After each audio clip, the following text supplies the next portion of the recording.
Introducing Pubcoin. Pubcoin is the rewards program for pub sports contributors. Regular chat contributors share their play of the day, POD, in the YouTube chat, including the phrase POD in their message. At the end of the week, the amount of units earned are converted into Pubcoins. Pubcoin can be used as reward points for prizes, shop discounts, and contests. Hey, what's going on, y'all? It's Mills here, Pub Sports Radio. Do you guys want to challenge the personalities here at Pub Sports Radio? Do you guys think you're better than them at entering in your MMA predictions and picks? Would you want to get paid for it? $100? Here's how you do it, man. You sign up right here at the link below. It's just this easy. PubSportsRadio.com. Enter your email. Pick your weekly picks. That's it. Oh, and you get bonus points if you can predict how they're going to win in what round. Every single week, a new winner's getting crowned. So every Saturday on Pub Sports Radio. So come on and check us out. You can win $100 just for signing up. Only thing you need to do is see if you can beat us here at Pub Sports Radio by entering your UFC predictions and picks weekly. Do it. I dare you. See you guys soon.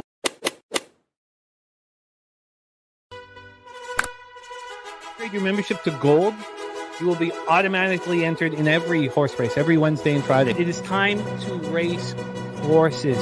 We are racing camels today. Shout out to the Gold members. We're racing in San Antonio immediately here. And we're off. 2 minutes, 74 canals on this racetrack. It's wide.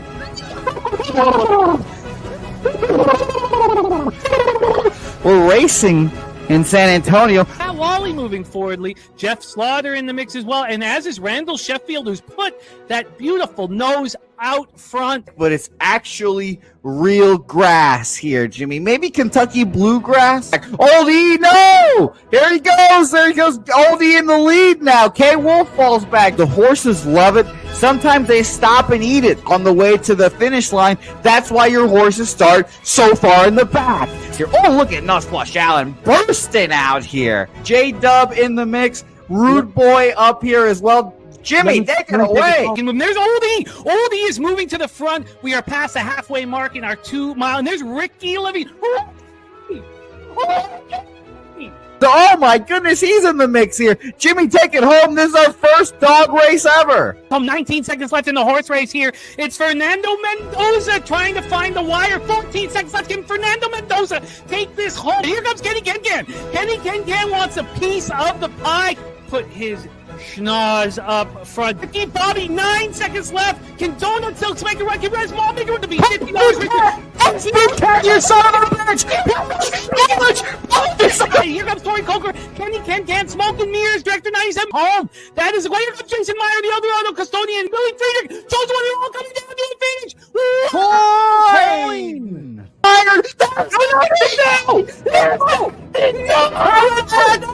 Nowhere! Oh no! Fanatical Jim!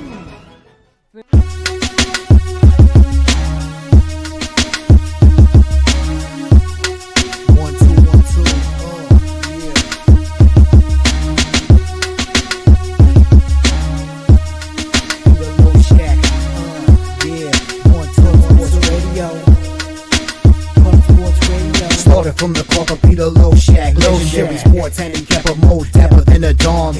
Father young phenom, known as Jimmy, who declared one day that the bag was here to stay. Information like a PSA, when we all PSR, Pub Sports Radio, bizarre. Is a man named Slaughter and he flipped the script. No competition in this they quit the trip. But we say we be pubbing, better with the bag and you love it. We want it top 10, we above it.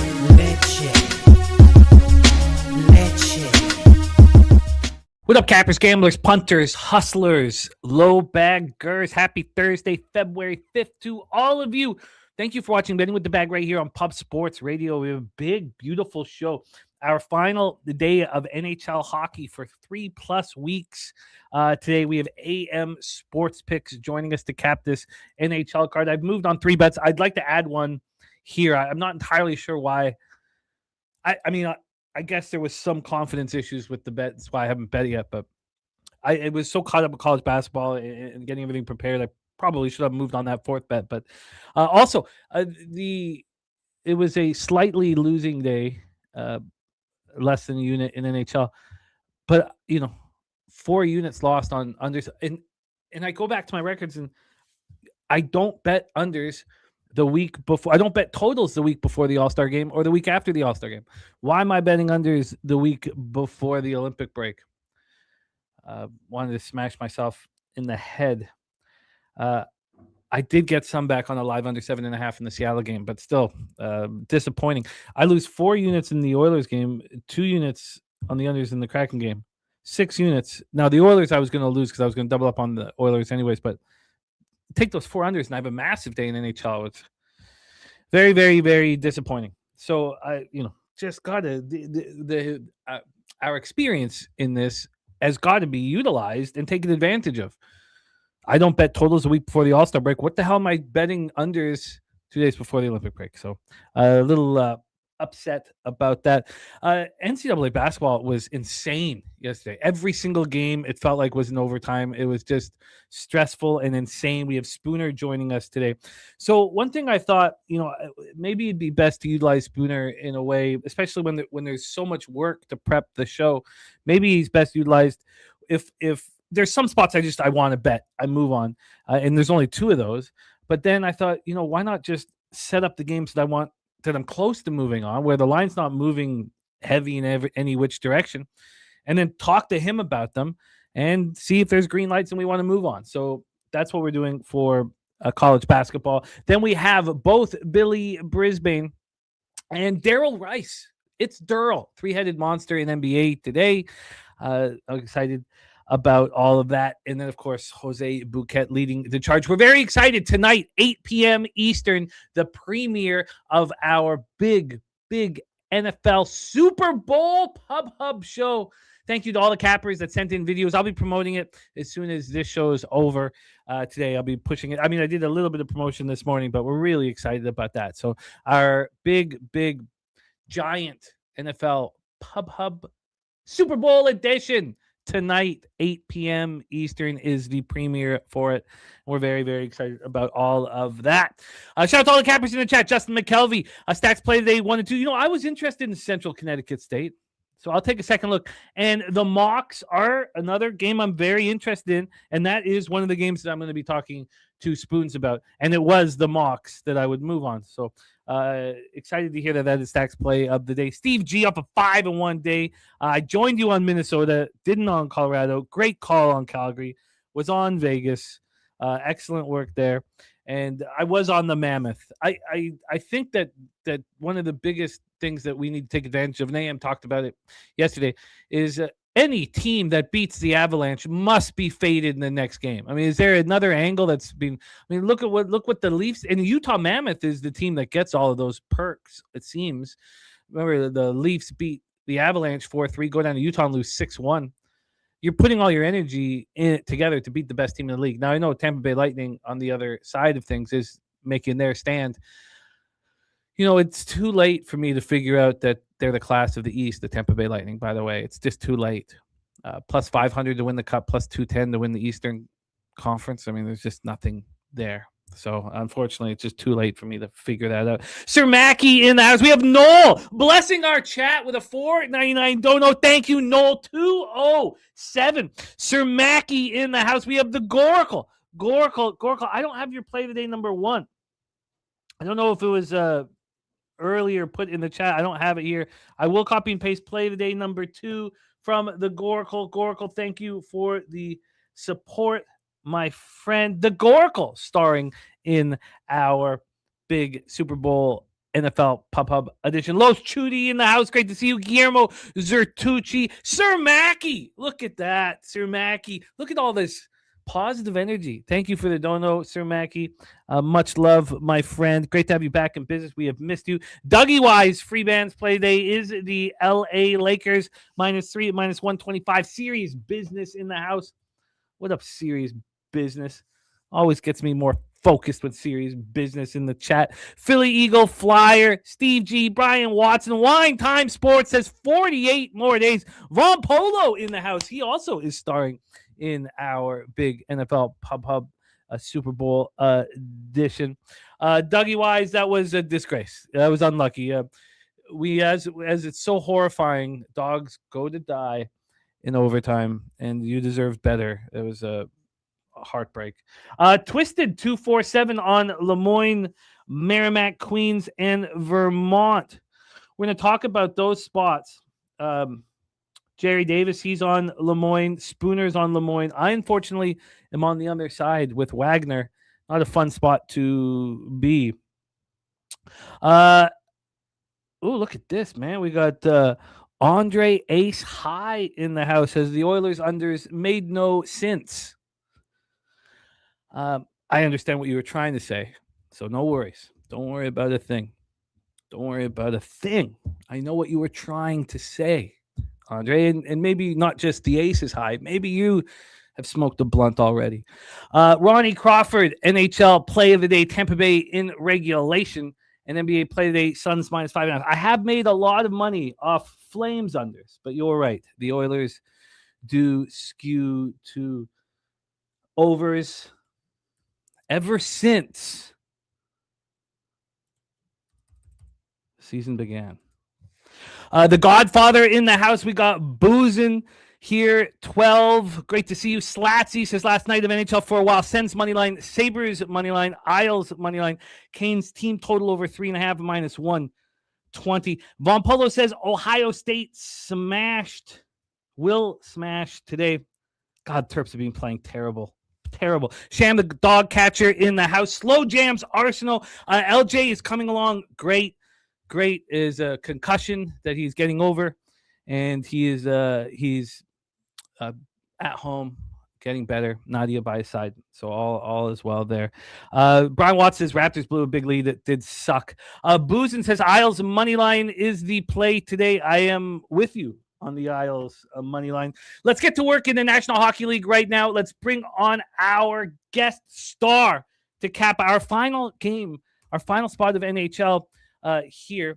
I will tell you this, though, before we get in NHL, just on the eve of the Olympics. Not quite the eve. It doesn't start really till Wednesday, but the two bets I expect to place.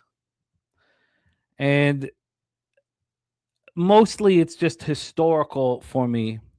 North American teams simply don't win in Europe. They just don't win. I mean, the Canada's World Championship team, Crosby, McKinnon, it was nasty. Get knocked out in the quarterfinals. I mean, it doesn't matter. North American teams don't win. So I haven't moved on it yet. But I will be on the rest of the world. So not Canada and America at +240 or +260. It's changing day by day. And I will be on Sweden at +750. I haven't decided how much exactly to bet on it, but it will be at least a unit. So that will be my plan for futures in the Olympic market. Ron Crawford says Finland a dark horse. They are.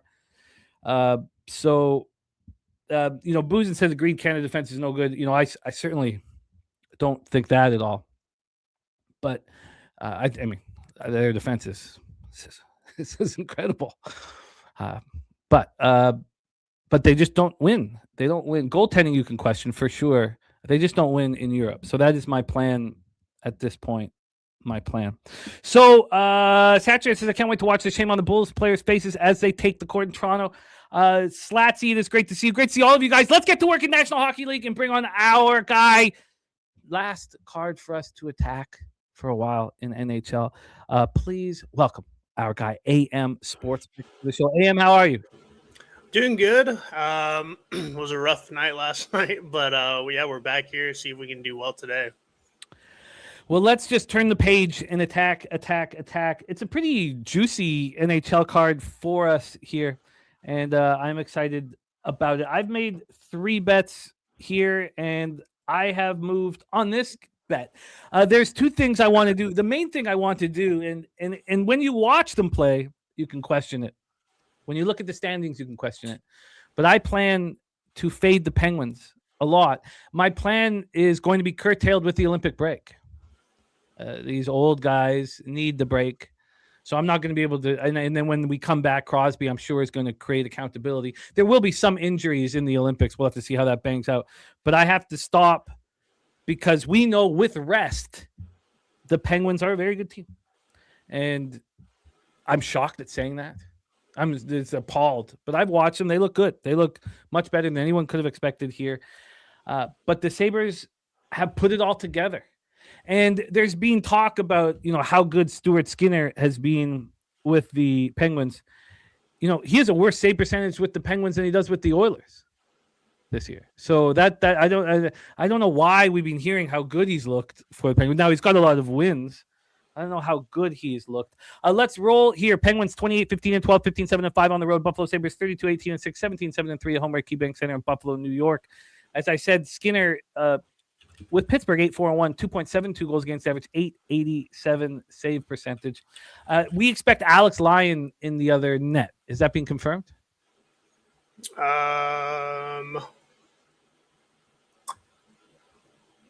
No.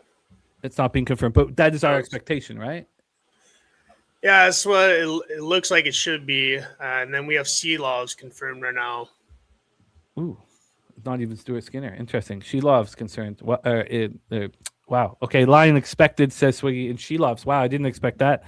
Pittsburgh power play, third in National Hockey League, 26.4%. Penalty killing, 84.2%. Also third. Their special teams have been spectacular. Buffalo 20.1%, power play 16th, penalty killing 9th at 82.1%. It had been the best penalty killing for the first 2 months of the year. It slipped a bit. Pittsburgh comes in off their second straight loss, 5-4 in overtime at the Islanders on Tuesday. This is their third game in 4 nights with travel. They're playing without defenseman Chris Letang and Jack St. Ivany, who's a depth defenseman. Sabres coming off their second loss in 3 games, 4-3 in overtime at Lightning on Tuesday. It was a huge swing for me. I had them plus 185, up 3-2 with 20 seconds left. It's also their third game in 4 nights with constant travel. There's a lot of bad travel spots here. Let's take a look at the line history. I have moved on the Buffalo Sabres. I'm just, taking advantage of what I deem my last opportunities for a little while to fade Pittsburgh. Now market's moving heavily against me. Interesting. Opened up at minus 130 down to minus 119 with Shelov's in net. That's just sharp action moving on Pittsburgh. As I've been fading Pittsburgh, I've cashed the last 2 games fading them, but as I've been fading them, I've gotten a lot of question marks from people, confused, disagreeing, thinking Pittsburgh's a strong hockey team. So there we go. Total at 6.5 minus 120 to the over. Open up minus 115 to the over. 5-cent move to the over. Take it away here for us. Foxy in the house. Great to see you, Foxy. Take it away for us here, AM Penguins Sabres. Yeah, this is a tough game. You got 2 good teams here. I'd probably lean as well towards the Sabres. It's just hard to get in front of the Sabres team, especially with how well they've been in the last month or so, and at home. They both teams have been playing a lot of hockey. So I another reason to like the Sabres, lean towards the younger team. I like seeing even though Skinner had a bad performance last game, I think he's been the better goalie for the Penguins. So I think this is a pretty fair price to take the Sabres here. I got nothing official here. It's not a game I moved on. But yeah, I don't disagree with the Sabres look. Don't really have much of an opinion, I guess, on the total. Probably lean towards the over, but nothing I'm moving on here. I am backing the Sabres. It's fishy price. Fishy price. I don't. I mean, teams are both pretty even. I don't know if it's too fishy. I mean, you think it should be more expensive for the Sabres? I do.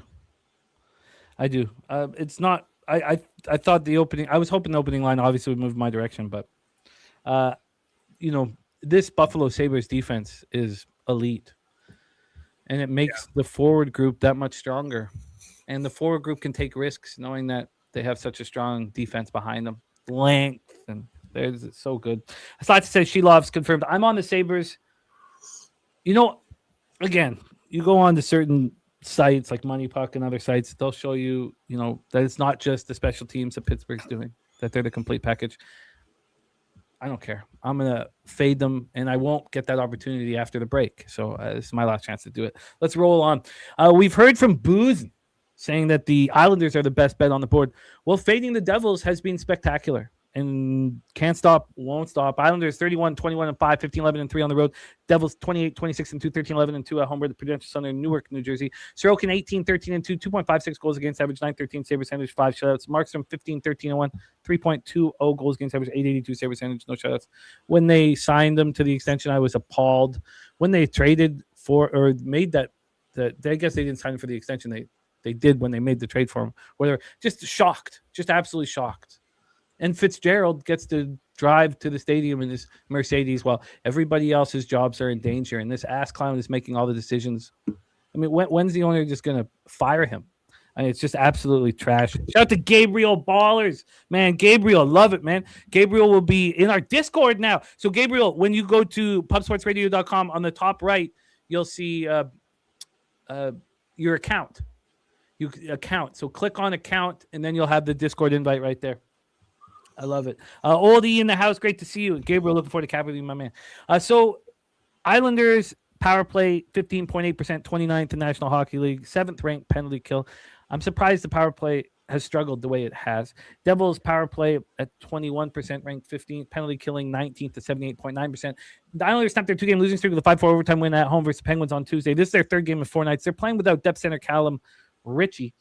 Palmieri, Romanov, and Engvall have been out for most of the year. They're not coming back. They're also without backup goalie Semyon Varlamov, but he's been out for a while. Devils coming off their second straight loss, 4th in 5 games, 3-0 at home versus the Blue Jackets on Tuesday.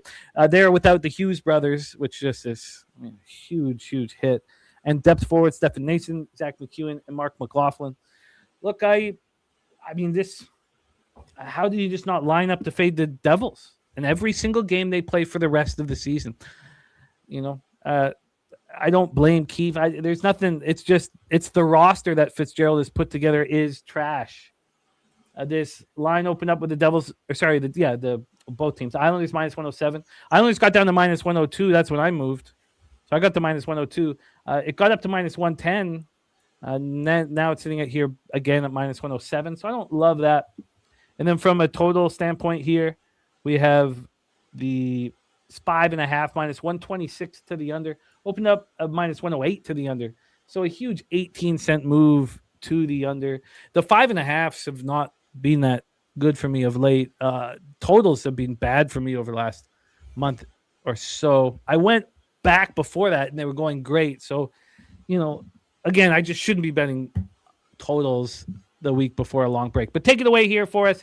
AM, our next spot on the board, Islanders, Devils. Yeah, I mean, it's hard to make a case for the the Devils. I mean, they've been pretty bad. And on the other side, Islanders have been playing pretty good, inspiring hockey. The only thing that this, because I think this is a pretty weird line. I do wonder if this is a bit of a flat spot for the Islanders. That game against Pittsburgh, that was a pretty big game for them. I don't know how focused they're going to be on this game. The better team has definitely been the Islanders. But with the line, and then just like I said, that game versus Penguins and the way they won, I think it's possible this is a flat spot for them. And on the other side, I mean, I just don't know. Are the Devils going to show up in full desperation? Or are they? I don't know. I mean, the way they've looked, I mean, they're starting to look like the Rangers, just kind of giving up on the season already. I'd probably lean towards the Islanders just because I don't, they've been the better team. As far as the total, I think the under is probably the way to go. Both teams play towards the under. Devils at home, under team. Islanders on the road, an under team. And then you're seeing it even in the market. I mean, when we see these unders of 5.5 that are juiced towards the under, they normally do go under. Just because the 5.5 in general is it's not a good bet to place towards the under, and so you'll almost always see it super juiced towards the over. And when that's not the case, those games tend to go over at a pretty high rate. Nothing official for me here, but I'd lean Islanders.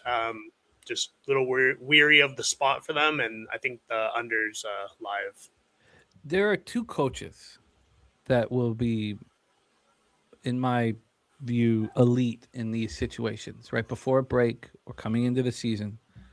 And that's Patrick Waugh and Rick Tocchet, because they're assholes. They're mean. They will bench you in a second.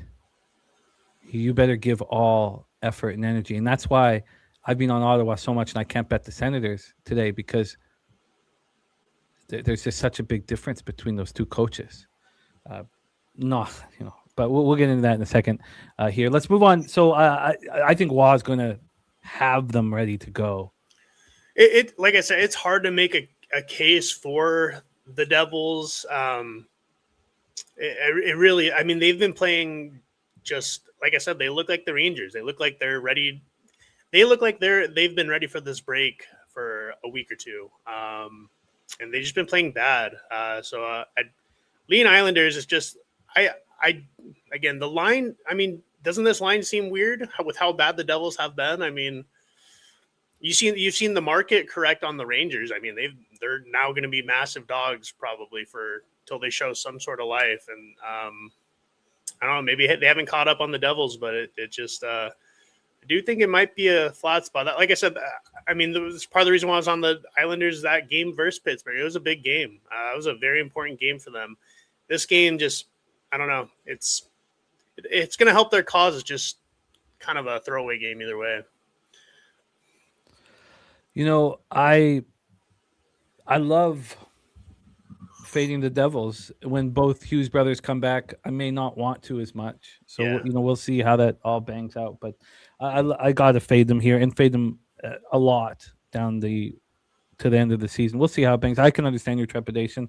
Let's roll into our next spot on the board. Slatsy said, Marty St. Louis walked into the Habs dressing room last night, looked at every player and said, I'm so fucking proud to be your coach. He's done a hell of a job over there.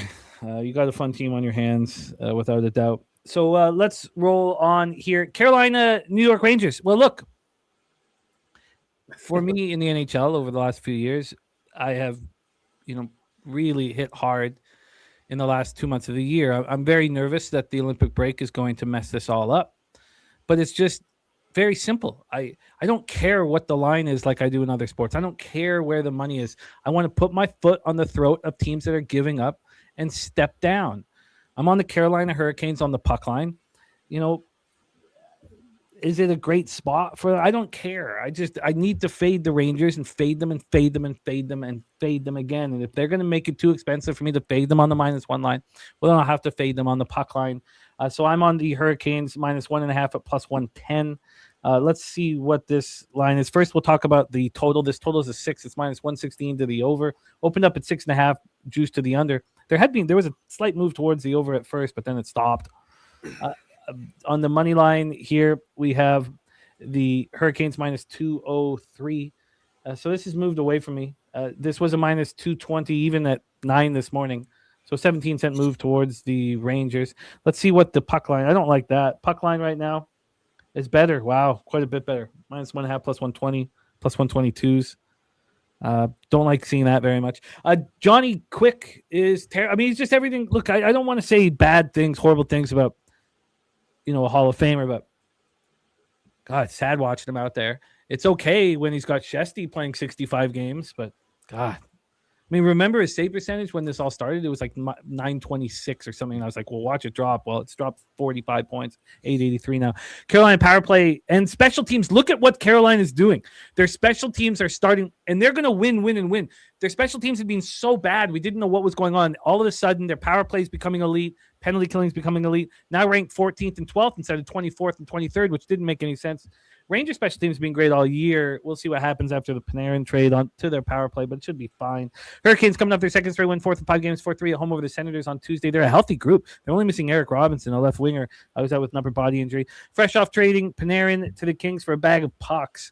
Rangers coming up their 3rd straight loss, 6th in 7 games, 6-5 at the Penguins on Saturday. Rangers continue to be without starting goalie Igor Shesterkin. defenseman Adam Fox, whom we did think was a star at one point. Now it's clear that he's not. Adam Edstrom and Connor Sheary. Take it away for us here, AM Hurricanes, Rangers. Yeah, I mean, I agree with pretty much everything you're saying. I don't know how you get to the Rangers here. I mean, I guess it would maybe be a price thing, but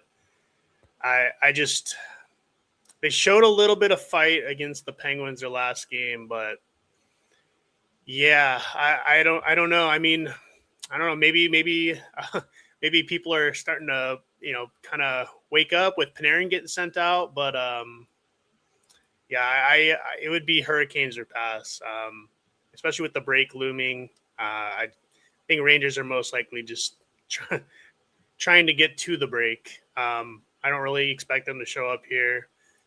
I think the under is probably the way to go in this game. Rangers at home are a pretty solid under team, and then Carolina on the road, usually just a business trip kind of team. I think at the 6, it's not as valuable. If you were still able to get the 6.5, that's probably a pretty solid bet. But yeah, nothing official for me. But I totally get you laying a puck line with Carolina. Hard to imagine they don't win by margin here. I'll take it one step further. Now the -1 line's in my price range, so I'm going to double down. I might think about doing that during the show just to ensure that I get the price, but I'm going to double down. This now -1's in the price range. Mystic saying Kane's the most reliable team to bet on. They give you the same play every night and don't play to the opponent's game plan. There is another part. Now, Rod Brindamore he's a hard-ass coach, but he's not known of being, an asshole to the extent of, well, certainly of Talkett and Waugh. I mean, but Rod Brindamore is just Mr. Stability here, and he's been phenomenal as a coach. Sweetie says, love this game. So, yeah, I'll double down. Fuck it. I mean, this Rangers team is just, even on the season, just when they were even trying, just pathetic at home. I mean, I guess I don't know how you can really make a case to get on them here. I even think something like a Rangers team total under, probably not a bad way to play it as well. Yeah, I think if you, well, I mean, we'll see what happens, but I can't make a counter argument for anything in relation to, goals for Carolina and lack of scoring on the Rangers side in any way you want to bet it. So, yeah, no, I just have to fade away. Let's roll on 7 p.m. Eastern. Look, I bet the Senators against the Hurricanes. I faded the Hurricanes at home 2 times maybe in the last 3 or 4 years, 5 years. I'm just so high on what the Senators are doing. But it's going to have the Flyers ready to go tonight. And I don't want to fade the Senators. I think they're a much better hockey. Not much is a little, probably too much, but I just can't fade the Senators. Maybe I can by the end of this. I got Linus, Yolmark, and Dan Vladar here. Vladar 904 Sabres Senators. He's been much better than what we've seen from Urson or Kolosov or any of those goaltenders other than him. And Yolmark has a lot to prove right now. Ottawa power play ranked 8, 23.2%. Penalty killing 30 at 72.9%. It's not getting any better. Philadelphia has a 16.3% power play ranked 28th. It's actually quite improved over the last couple of weeks. 78.9% penalty killing. Senators coming off having their 4-game winning streak snapped in a 4-3 loss at Carolina on Tuesday. This is their 3rd game in 4 nights with constant travel. David Perron's out long term. Flyers come in off snapping their 4-game losing streak with a 4-2 win at home over the Capitals on Tuesday. They're a really healthy group. God, I do not want to fade the Senators, but I know Talkett. He was the coach in the Vancouver. I know him so well. I cheered for him when he was a Flyer. One of the toughest guys you'll ever meet. I just know how he coaches. I know he's going to have him ready to go. This line opened up with Ottawa at -120. Now -136. I can't fade the Flyers, man. I can't fade the Senators, but I want to. Take it away for us here, AM Senators Flyers. Yeah, I mean, Senators have been playing incredible hockey. They're definitely a team that's going to find a way to get in the playoffs if they can keep this up. They've and now with do we have goalies confirmed yet? No. No. If it's Ullmark in net, I mean, this line tells me it's probably Ullmark in net. I think the Senators are a pretty good team. I am fading them though tonight. Just system play, automatic bet for me. Snap winning streak in their last game. I think the better team has been the Senators though, so I don't hate anyone betting the Senators. But at the same time, I kind of agree. I think Flyers are motivated to end this go into the break on a high note, as well as the Flyers have been a good team as a home dog on the season. So I am on the Flyers at what did I get them at? Plus 110. I moved on it, I believe, early this morning. But like I said, I mean, the eye test and just kind of analytics underlying, it's hard to get in front of the Senators team right now. They're playing like one of the top 10 teams in the league right now. So They are. if anyone is moving on them, I'm not, I don't think it's necessarily a bad bet. A little pricey, but they've been good. God, I want to join you. You have to bet full game. You can't bet first period because you got to hope that you're taking advantage of Senators' tired legs in the third period. Well, not to mention, I mean, the Flyers, I don't know what it is off the top of my head, but I'd imagine their first period is awful. They're like Nashville. They're a team that is constantly playing from behind, but that's when they're usually at their best. So, So I was backing the Flyers a ton up until, I don't know, 2 months ago, 6 weeks ago. Then I've been fading them a ton. I think they need to be bet here, which makes me sick. Sir Mackey is moving on the Rangers. Line's moving in that direction, Sir Mackey, in your direction. Let's roll on 7 p.m. Eastern. We have Nashville Predators 26, 23, and 7. 11, 11, and 4 on the road to the Washington Capitals 28, 23, and 7. 16, 10, and 3 at home at Capital One Arena, Washington, D.C. Justice Noonan, 5, 6, and 2, 3.17 goals against average, 885 save percentage. He was phenomenal when he came in down 5-1. He made that save. I forget who was off of, but he made a save right off the hop. It was against Kyrou, I believe, and it was a spectacular save right when he came in. 30 seconds after he came in, across the crease, Kyrou had a break, and I don't know if he'll be able to follow this up. I mean, both teams are playing their third game in 4 nights.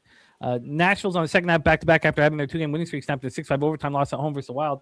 The Eddie Mush says, is Peter Loshak still alive? Yes, he is. He certainly is. And if you want to hang out with him in person, Pubapalooza 5, man. Mr. Loshak, the legend Loshak, will be in the house. Pubapalooza 5. Slatsy says Stützle goal plus 180 for the Sens. He scored in 4 straight. Here, do we have any? I thought that Logan Thompson might be activated from the IR to give him a game before the Olympics, but there's no sign of that, is there? So, nope. Just that he's supposed to be expected, but I don't know. I don't know if he'll show up or not. And then do you want to bet? Because the Predators got to be exhausted. They're a completely healthy group. Capitals have their 3-game winning streak snapped in 4-2 loss at the Flyers on Tuesday. So Logan Thompson, Charlie Lindgren are on IR. Connor McMichael also had a lineup with an upper body injury. I think the Capitals are not a very good hockey team. I've been saying this for a long time. But I think the Predators got to be exhausted. Look at these games that they have just played. Every game, overtime, comebacks, everything you could possibly imagine. How did they come back from that game last night against the Wild? I mean, that game was absolutely insane. 6-5 in overtime. It was so exciting. I told you guys over and over again that in a divisional game, this time of year, especially when we come back from the Olympics, and teams need that point. Now it's not quite as big here, but that you take the under 6.5 and it was tied 4-4, and I was like, look, it's the highest ROI I've had on any bet. I have to bet it even here, even against these teams.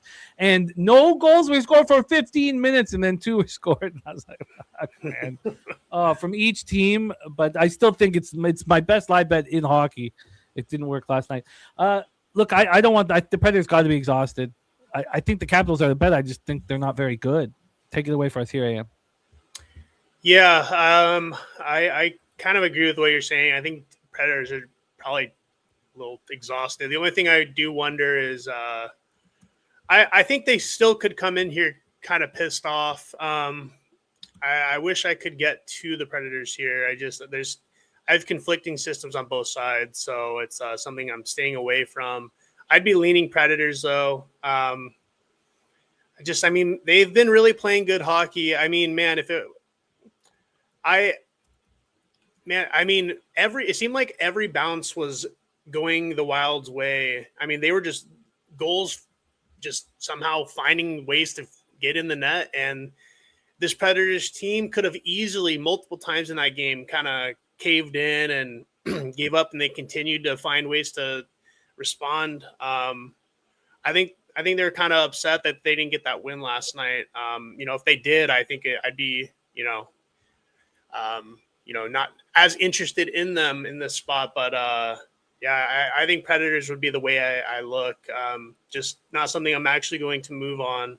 I agree. I don't think this Capitals team is all that good. I kind of think something similar with them and the Penguins. I mean, I expect them, especially in the second half of the season, to start to fizzle out a little bit.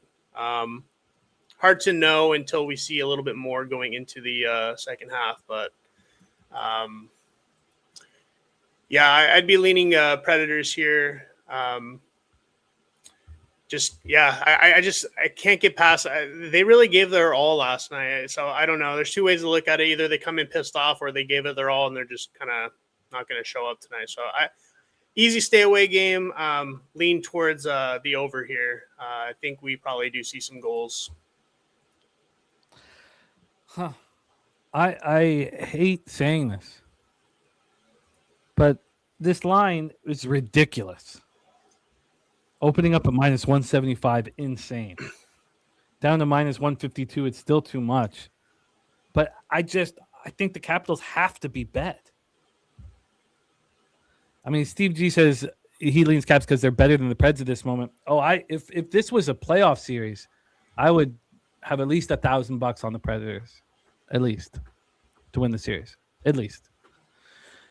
But I see the Capitals with an enormous rest advantage here. Enormous. The Predators have given max effort for the last few games here. I mean, just that comeback versus the Blues, and then even the game last night versus the Wild. The more I think about it, I'm starting to think that the tank might be empty. I think that's why we're seeing the line we are. I have to bet the Flyers and Capitals today. It makes me sick, but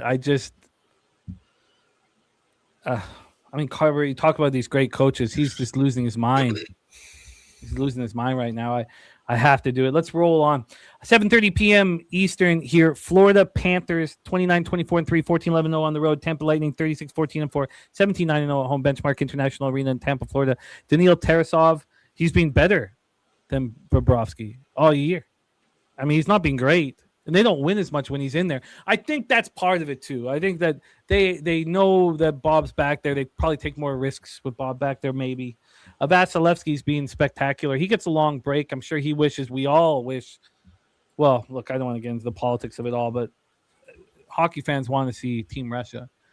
And when you played fucking PlayStation hockey and we could play with all the world teams, I mean, everybody wanted to play with Russia.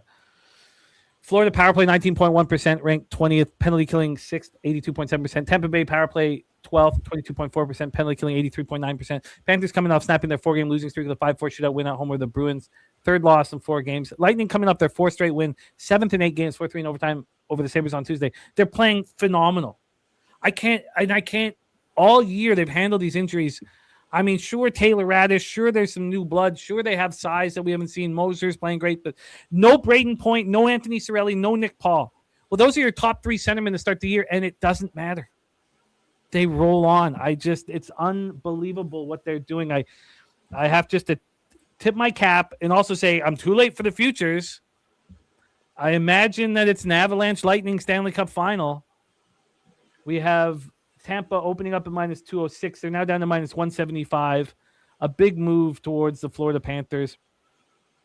From a total side of things here, we have a 6. It's minus 115 to the over. This opened up 6.5, minus 120 to the under. It moved to the moved to the 6 about 2 hours ago, and the injury report is insane. Like it's ridiculous here for Florida. I mean, it's just they've been dealing with it all year. They've somehow handled it. Lindell got hurt as well. It's just been unbelievable how they've handled it.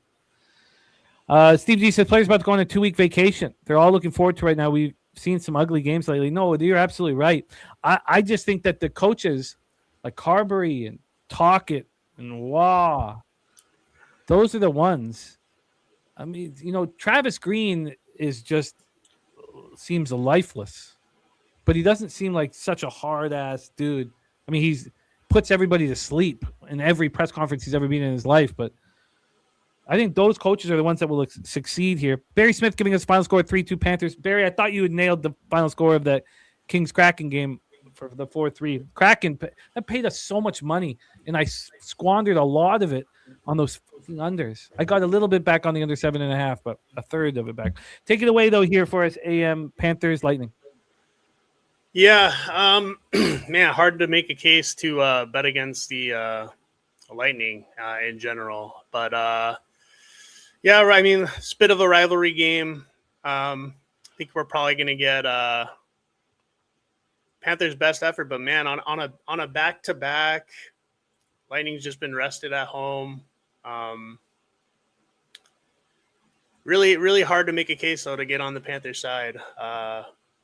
So it'd definitely be Lightning or pass. I'm not playing this game. I got nothing really to get me there. But, yeah, I mean, if anything, I think the line's pretty efficient on this game, honestly. I don't really see a lot of ways to play it except, lay the juice with the Lightning. I just, do wonder I don't know. I mean, this Panthers team, I just don't really know what to think about them. I don't know why they've been getting priced most of the season, so high, and they just have not been. They're not playing like their price tag, and they haven't been doing it most of the season. So I'd be leaning Lightning here. I wouldn't be putting any money on the Panthers, even in this rivalry game. They probably are motivated to show up, but I just don't know how you get there. I mean, we already have Vasilevsky confirmed. It looks like we should see Tarasov, but I just, with all the injuries, I just don't know how you get there, honestly. Yeah, it's, I think I might be able to. I think I might be able to follow the money in this one and back Florida. Honestly, because that they're going to step up playing Tampa, and Tampa's been spectacular. The pressure is really off of them. And, I mean, they have Gonçalves, Dominic James, and Oliver Bjorkstrand on their second line. Holmberg, Gergensen, Gord on their third line. Fourth line, Sabrin, Finley, and Curtis Douglas. Darren Radish has been unbelievable. He's big and tough. Moser and Radish. I mean, the fact that you're able to Hedman's playing on the third unit right now, which is unbelievable. I mean, I don't know if they consider it the third unit. Yeah. I mean, I think the line's a little weird. That's the one thing that it's expensive, but the only thing that's weird to me is I don't know if it's because of the price tag that Florida's had most of the season or what, but why were the Sabres, much bigger dogs? Why were the Bruins much bigger dogs? Those are two teams that have been playing better hockey on the season than Florida. It's a little weird. So, yeah, I think that I should probably bet Florida here. God, I don't know why anybody would fade Tampa. Shout out to BT in the house. BT, not long to we're in San Antonio running with you, BT. I'm excited. God, I hate what's become of my card. Slati says the Kucherov Gensel Hagel line is being fired. I mean, it's spectacular. I mean, they're just playing at such a high level. Let's roll on to the final spot on the board here. LA Kings, Vegas Golden Knights, T-Mobile Arena, Las Vegas, Nevada. I've been doing the thing that's kept me, somewhat closer to black. I got down 35 units. It was horrific. I said I'd be in the black by the Olympic break. I'm not there, which is upsetting. But is backing teams on the second half of back-to-backs and not being afraid of it. Especially when there's limited travel and just not being afraid of it. Kraken made me a lot of money last night, except, I did screw it all over with those unders. And here, I do not believe that Vegas doesn't need this win desperately. I understand that the Kings are the sharp side. This line move towards them, it doesn't make sense to me. And now I'm happy I didn't move on it because this opened up at minus 150 where it should be. It's now minus 125. Look, you know what happens when the game's over tonight? The Kings get to party in Vegas. And party like it's the summer. I'm sure they have the club or bar picked out. I'm sure they're all talking about it.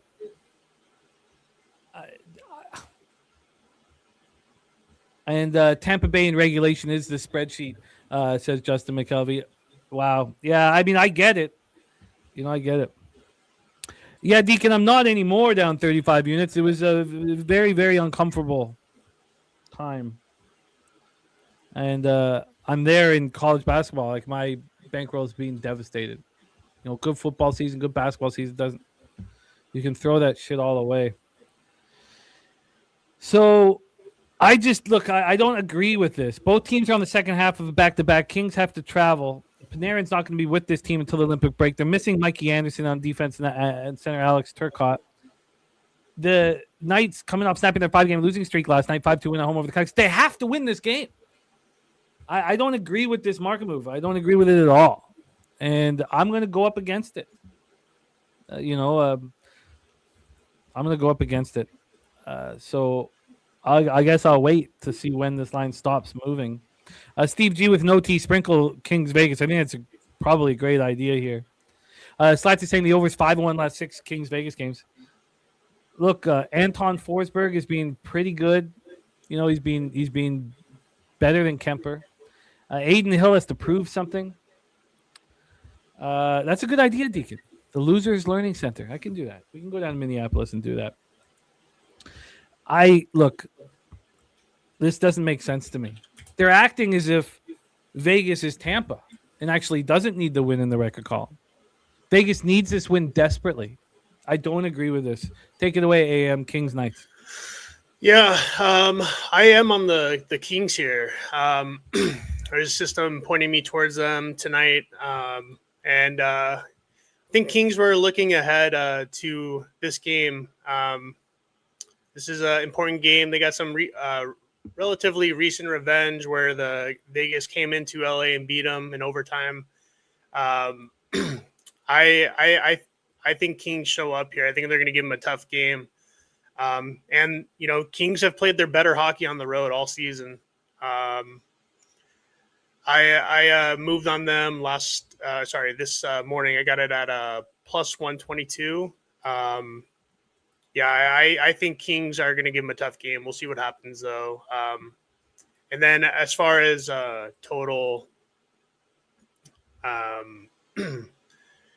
probably lean towards the over. I don't know why. It seems like a lot of times goals are scored between these two teams, even though it didn't happen last time. It's just usually a lot. I don't know why. It seems like it just turns into a lot of odd man breaks back and forth between these two teams whenever they meet up. So I think over is a fair look. I'm on the Kings. Yeah, Slatsy's also on that overtime. Aiden Hill's been kind of shaky as well. No, he's been terrible. But he has a lot to prove. 856 save percentage. He's been terrible. I'm not going to. I think I've got to stick with my plan here, and I will do so. here. Let's review all action. We also have the MMA Locker Room Millsy Prop Shop, which we'll be ending our NHL coverage with. Excited to hear what he has in store. But let's do a review of all action here. So I am on the Sabres money line. I got a bad one, -131. I'm on the Islanders money line. Did okay there on -102. I'm on the Hurricanes puck line -1.5. I'm going to double down on the -1. AM gets his card started with the Flyers. God, I agree. I just so hesitant to fade the Senators with the way they're playing. But I completely agree. Playing incredible right now. Like I said, I agree. I mean, if the eye test would tell me Senators, honestly, but without a doubt. Yeah, I'll keep betting into these systems. So. Then I think I have to bet the Capitals. The opening line's insane. I imagine. I mean, who in their right mind would bet the Capitals at this price against the Predators team that's playing the way they are? I imagine if we go over to the board here that it's going to have all the money. Let's just take a quick look here. I would imagine that all the money will be solely placed on the shoulders of the Nashville Predators, who are playing so well. Let's see what we got. We have Predators. Oh, no, 67% of the tickets, 59% cash on Washington. I'm surprised. God, I do not want to add the Flyers and the Capitals. And then I think that the money's right with Florida. I think this is a very important game for the Panthers, and it's not so much for Tampa. I'm hesitant to do it. Tarasov's been better than Bobrovsky. I think that's probably true. Honestly, the more just talking it out and thinking about it, I think that's probably true. The game has to mean a lot. Just like with the Panthers last night, I think these last few games are important to them. I think they know they've been playing like crap. Like these games are critical to if they're have any desire to have any sort of life in the playoff. So yeah, I think I'm going to do that. I'm just going to have to deal with that. Nice job, the Goracle cashing with Dubai. Love to hear it.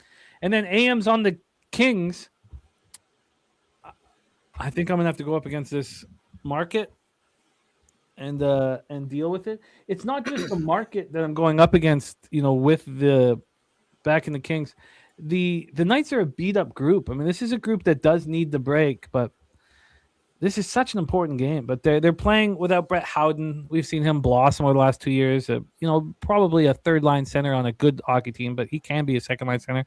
Braden McNabb out, Colton Sisson's out, Brandon Saad out, and then Bill Carlson's been out for a long time. The solution with the Islanders and the Kings. Mystic says Pred's recent schedule being mid, and they've been performing as a mid-team. Just his opinion. Haven't been especially impressive. I've been very impressed with the Predators. I bet them a lot. They've made a lot of money. If I had to also added their team total over in all those spots, it would be. I've been very impressed. Very impressed with Stamkos. Very impressed with them, putting it together after last year's horror show. But I understand that we can see things differently. So AM's on the Kings at +122. AM, thank you so much for rocking with us. We are going to go into our guy MMA Locker Room's NHL Prop Shop after this. But thank you for your time, energy, and angles, AM. None of us want this break.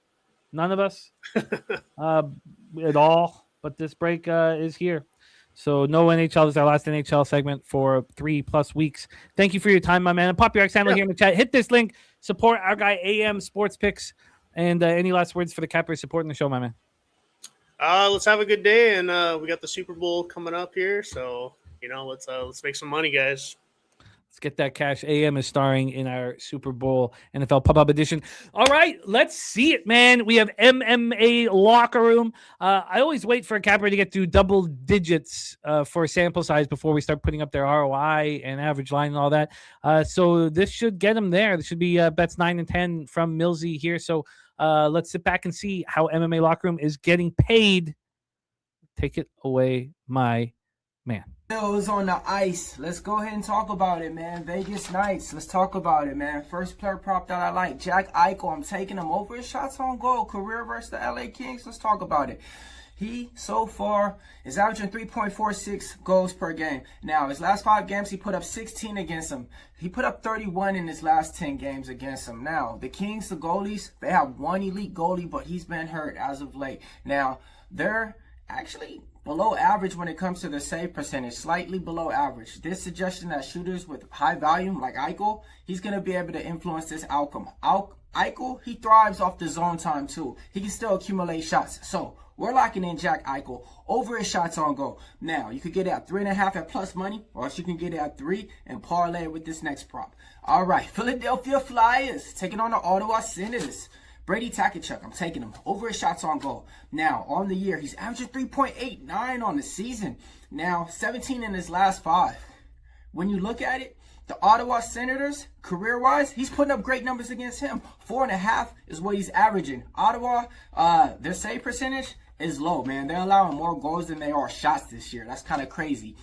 Rebounding and stuff like that and failed save attempts, that's going to be giving him exactly what he wants, man. And the way that Jack Eichel shoots, he's aggressive. This plays right into this matchup perfectly for us to cash. So I'm taking Brady Tkachuk over his shots on goal. 3.5 is plus money. You can get it at 3 and parlay it with that other one. It's plus 155. I'm sorry, it's plus 115. Meet me at the window and let's get paid. Mills on the ice.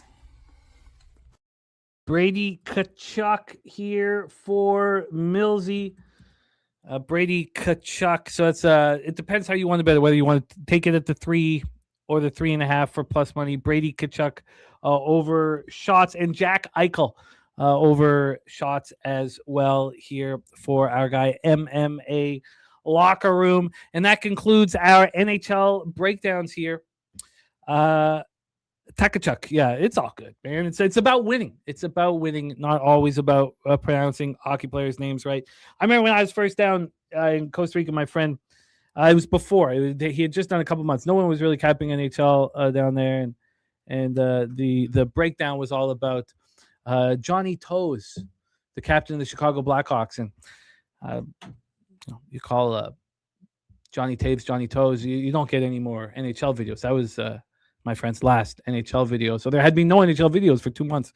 Johnny Toes. I think I told you guys this story. We had a hockey pool, maybe 20 years ago now, 25 years ago. And I remember my friend, he didn't know that much about hockey. There's 20 of us. He just wanted to hang out. You could tell because he was eating a big salad.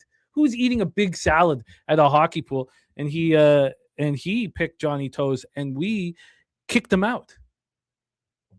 We gave him his money back and asked him to leave. And he thought we were joking. He was laughing. He thought we were joking. We're like, no, you've got to leave.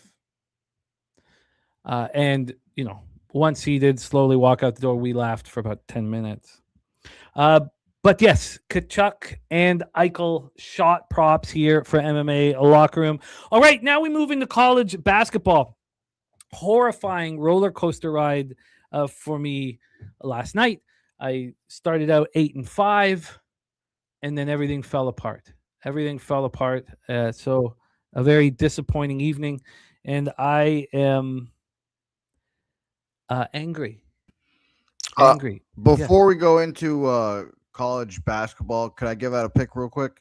Absolutely. Shout out to the illustrious Dennis Garcia. Mixed doubles, Olympic curling. Following him, Canada, plus 126, apparently. So that's when does this go off? A minute. In 1 minute. It's about to start. I'm about to 1 minute. about to be, yeah, get in there now. I bet them to win the gold medal at plus 650. And Jimmy, I'm going to tell you right now, you will not find a bigger mixed doubles South Korean fan than me, because I also bet them to win the gold medal as well. Rooting hard for them. It's funny when you said listen up, it took everything not to pull you. Right? It took everything. My hand was doing it. Nate was in my ear saying pull him. What are they going? And I fought back. I'm not going to. That's commendable of you. You just needed the curling action. So get this in, everyone. Canada, South Korea. Get that in. Go get it. Go get it. Millsy, my man, we need winners, buddy. So we love it, man. Don't worry about a thing. Keep up the great work. We love having you with the NHL Prop Shop from MMA Locker Room. Respect. And shout out to MMA Locker Room, also starring in our NFL Pub Hub Super Bowl video. Justin says next time bring the play sooner. Maybe you can get in live. A live mixed doubles curling. All right, let's get into college basketball right now. We have just the man for the job. He was simply spectacular last week with us. One of the finest performances we've had in college basketball over a few years. He delivered it. Let's see if he can stay hot. Let's hope he can stay hot. Please welcome the star of Walk Off Wagers, the star of Betting with the Bag here on Thursdays, and the star of the Sauce Network nightly at midnight Eastern. Please welcome our guy Morgan Spooner to the show. Spooner, what's happening, man? How are you? I'm doing really well, Jimmy. Off to a great start to this year. It was a great start last week's show, so let's do the same thing again. I love this first game we're going to in Vermont. It's one of the best opportunities to play them all year, I believe. I have 2 units on the -7. I'll let you set it up. Well, it's a wildly interesting game here, Spooner. Thank you for joining us. Did you move on the mixed doubles curling? I was kind of interested in that.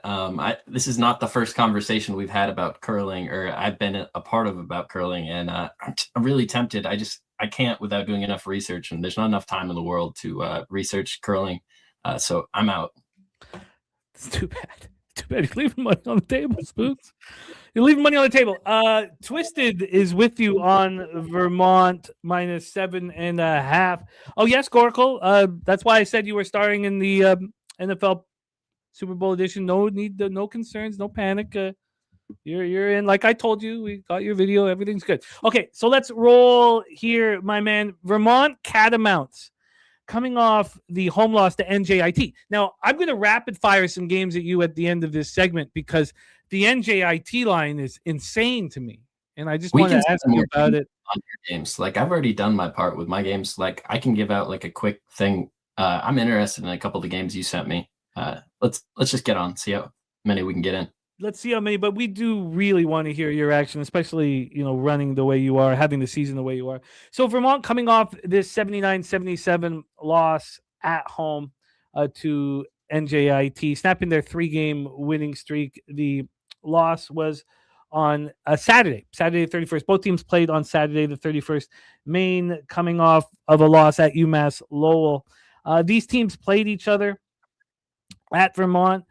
Maine played really well in that game. It was a 67-62 victory for the Catamounts. At that point, the Catamounts were undefeated in the American East. The line for that was 13.5, and it moved to 14.5 in that game. And here we're sitting with, I know that now we're, at the home of the Maine Black Bears. If you're wondering, that's Skip Chappelle Court in Memorial Gymnasium in Orono. But now we're sitting here with the line that is half of that. It's half of that, and it's moving towards Maine. It is insane that difference could happen, in a week or more, I guess 2 weeks. We have Vermont, right now, -7.5. They opened up at 8. And in an hour and 3 minutes, it moved to a flat 7. An hour and 20 minutes after that, it moved to 7.5, where it continues to be. And when we get to the total here for this one, we have this total sitting at 131.5. It opened up at 128.5. So we moved 3 points to the over. Spooner, take it away, my man. Yeah, so you touched on that Vermont-Maine matchup in the first game. Vermont was missing 2 of their better players, TJ Long and Noah Barnett, in that game. It was the first game TJ Long had missed, and he's one of them. So they came out in the first half, and Maine went on an absolute run.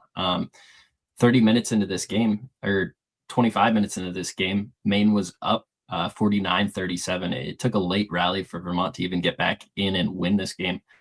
They were really lost out there without TJ Long. Maine's coach knows how Vermont runs offense very well. He was an assistant here for over half a decade. So the offensive schemes that Vermont will run here today won't be any surprise to him. What the big difference maker for me is just going to be having those two impact players back in this offense. TJ Long was dealing with an ankle injury. He came back in the last game, played most of the second half, played, I believe, 22 minutes off the bench. And he's going to be a huge impact for this Vermont team. I also think Maine showed Vermont everything they had in that first game. They couldn't have played a better first 25 minutes of that game, and it wasn't enough. I think Vermont walks away with this. This one gets ugly.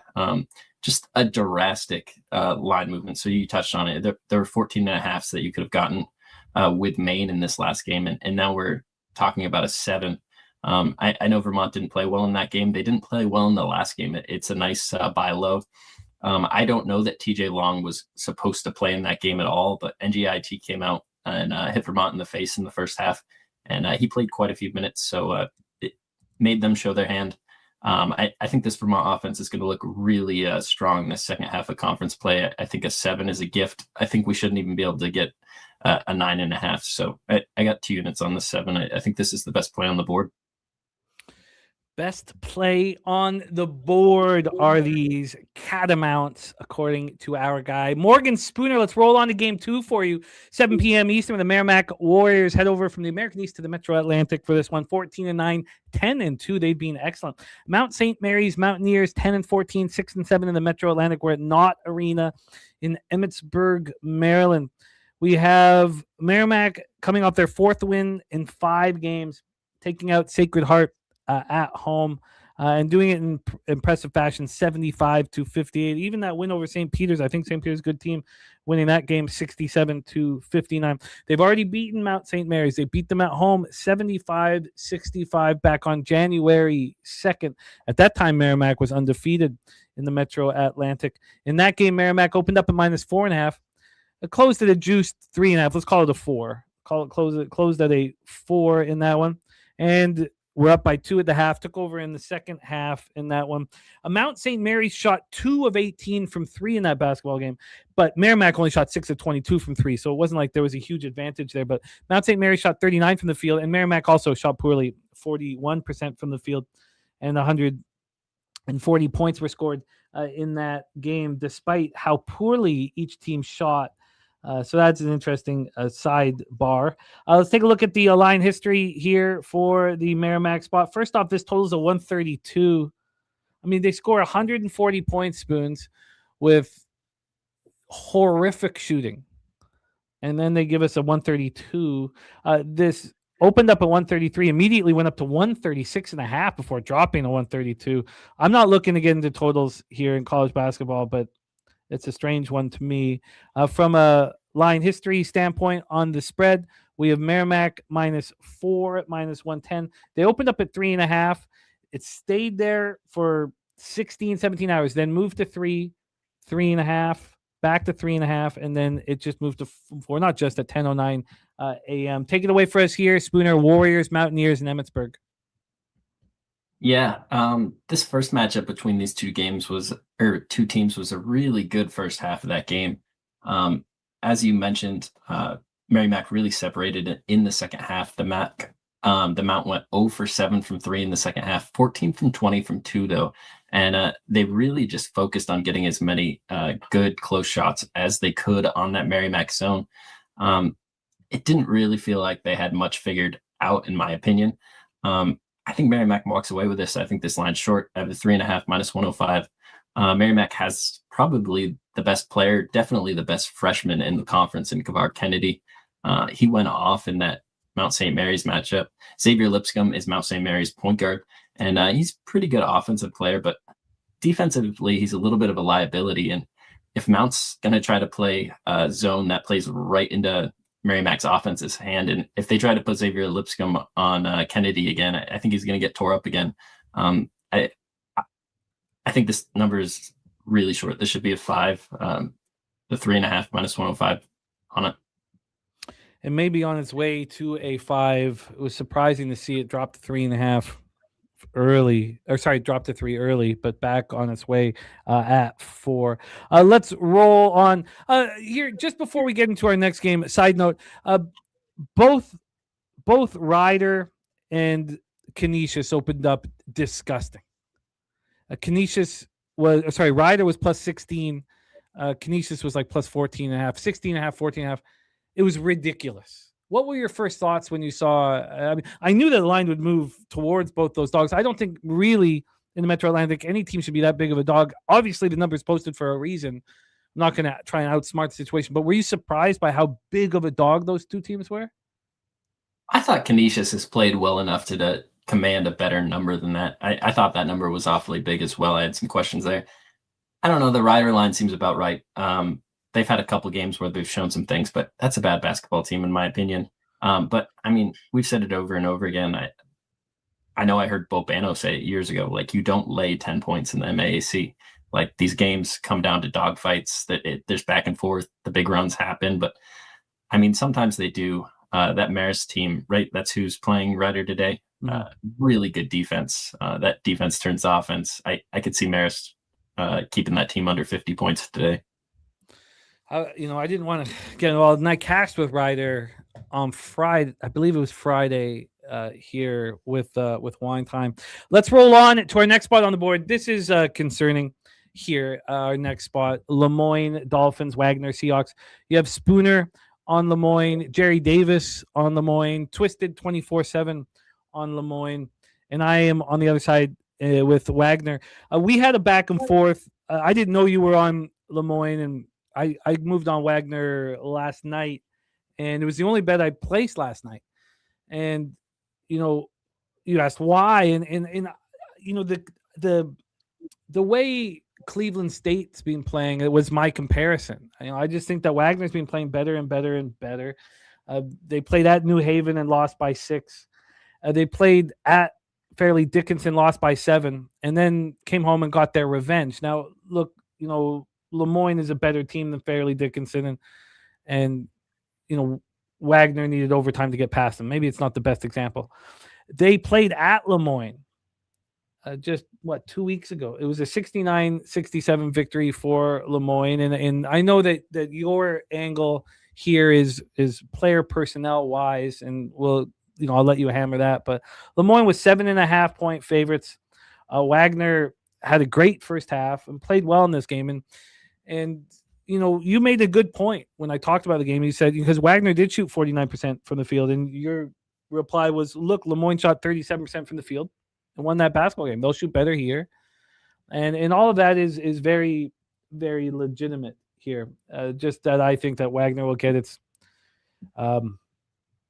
revenge, or, all of your angles were very legitimate. And I'll let you talk about the player personnel situation here. Line-wise here, we're sitting with a 2.5. This did get to 1.5. I didn't realize that at 9:48 a.m. And then back to 2.5 30 minutes ago. Then 3 minutes ago, it moved back to 2. It is slightly juiced to Lemoyne here. I would prefer to see that 1.5. I did get the 2.5, and I know you got the -2 in this one.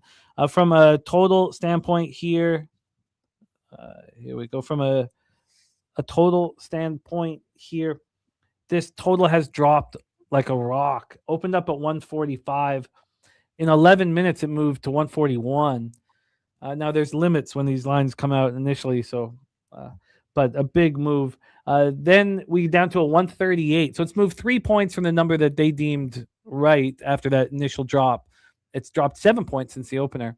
Take it away for us here, Spooner. Dolphins, Seahawks, Staten Island, New York.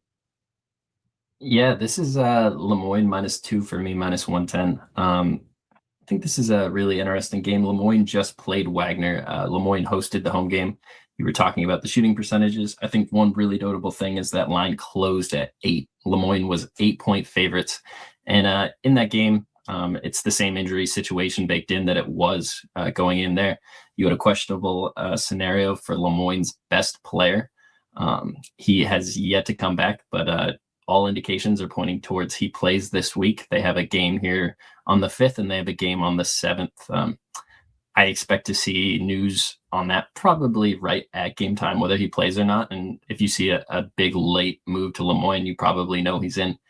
Regardless of that, this line closed 8 with him out of the lineup.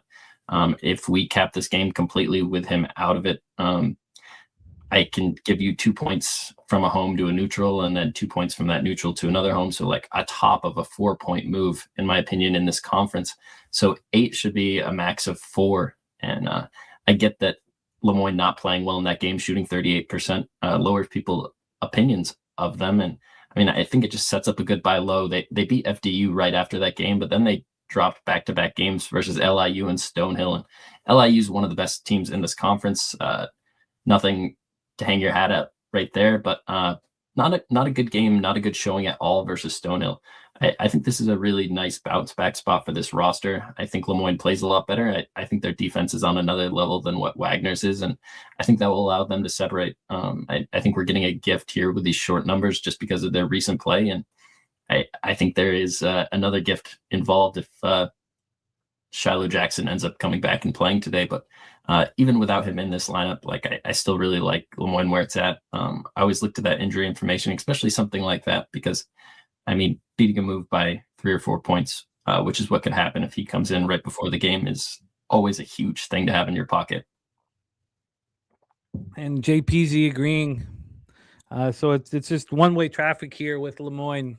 So uncomfortably sitting here. I don't think Wagner is going to be able to hold Lemoyne to 38% shooting again. I think Lemoyne has one of the better defenses in the conference. I think they can do a better job defensively on Wagner this time. And I think just coming off those back-to-back bad games, like at a minimum, I think this number should be Lemoyne -4. And maybe I would think about not playing it at that number, but I think -2, -1.5, even 2.5, these numbers, it's just all off recency bias, and we can fade that. I can fade that. A lot of people agreeing with you in the chat here with that one. Spoons, let's roll on to your next spot on the board. Head to Conference USA. We have Jacksonville State, 11-10, 6-4 in conference. Western Kentucky, 12-10, 5-6. EA Diddle Arena, Bowling Green, Kentucky for this one. Jackson State had their 3-game winning streak snapped by Deacon Mike's Missouri State Bears, 74-67. It was a road game for Jacksonville State. They just beat Florida International. God, I wanted Florida International yesterday. That bothered me so much watching that game break down. These teams did meet. These teams met back on December 29th. It was a home game for Jacksonville State. They won 78-67. It was a very comfortable victory. They were up 38-22 at halftime and just coasted. Western Kentucky in that one was 4.5-point favorites. Closed as 2.5-point favorites. So Jacksonville State, that was their both teams' first conference game of the year. And Jacksonville State ran game 55% from the field, 50% from three. Western Kentucky shot just 31% from the field and 25% from three. Jacksonville State did turn the ball over 17 times compared to just 11 by the Hilltoppers, but it was a dominant performance. And now, we see exactly why Jacksonville State took care of business here. Jacksonville State still 4.5 games out because Liberty's sitting here 11-0. Undefeated. So Western Kentucky a game and a half back here. Western Kentucky had a really lengthy losing streak, and that was snapped at Middle Tennessee State 65-60 on Saturday. That was the day. So the losing streak snapped for the Hilltoppers against Middle Tennessee. The winning streak snapped for Jacksonville State against Missouri State. That's our situation here. Let's get into the line history here. This is a 9 p.m. banger. Total opening up at 139.5. It got up to 141 before dropping to 140. And then on the point spread here for this one, all right, here we go. On the point spread, we have Jacksonville State plus 4.5. So opened up plus 5, now plus 4.5. Very, very interesting here. Take it away for us. Just this line is. Does it make sense? It feels like Jacksonville State is showing throughout the conference play that they're a better team than the Western Kentucky. Take it away for us here, Spooner. Jacksonville State, Western Kentucky.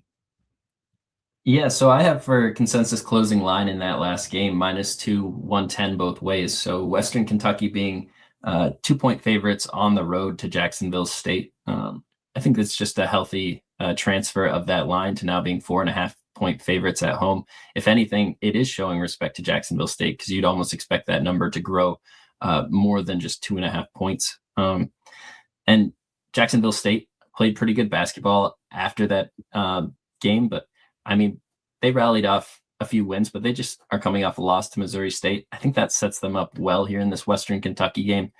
Western Kentucky coming off that, finally getting a big win versus Middle Tennessee State. And while they did have some losses, I mean, it was against some of the best teams in the conference with Liberty and Sam Houston State. So those aren't terrible losses. They were in that Kennesaw State the entire time. It was on the road, so it's still respectable.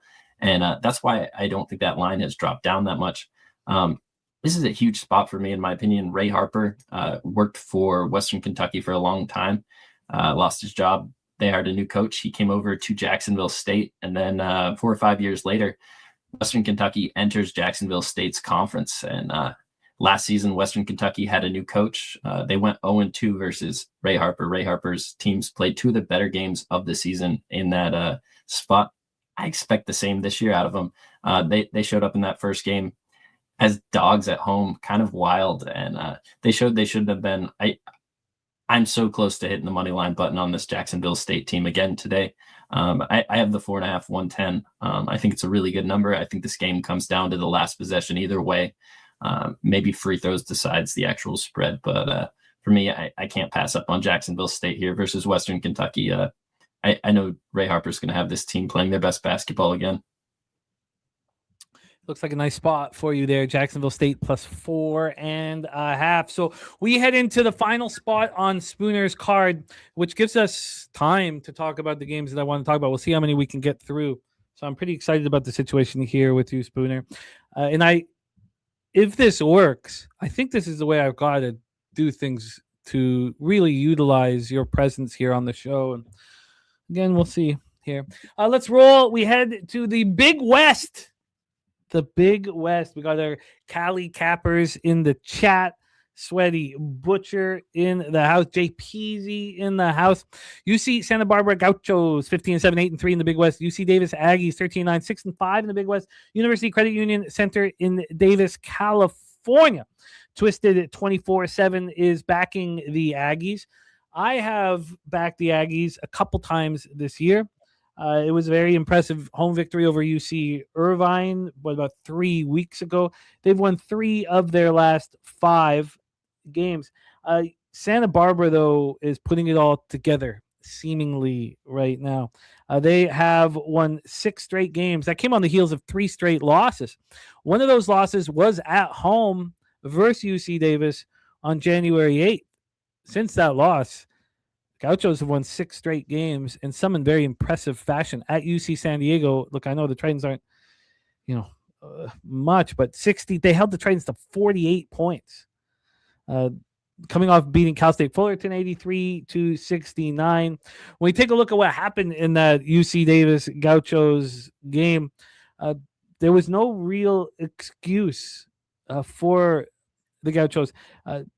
Because they shot 55% from the field and 50% from 3. UC Davis shot 52 from the field and 41 from 3. I guess they lost on the foul line late in the game. I guess if you want to point to anything, they struggled there in 16 of 25, while UC Davis shot 20 of 24 and took advantage. UC Davis also rebounded them 33-26.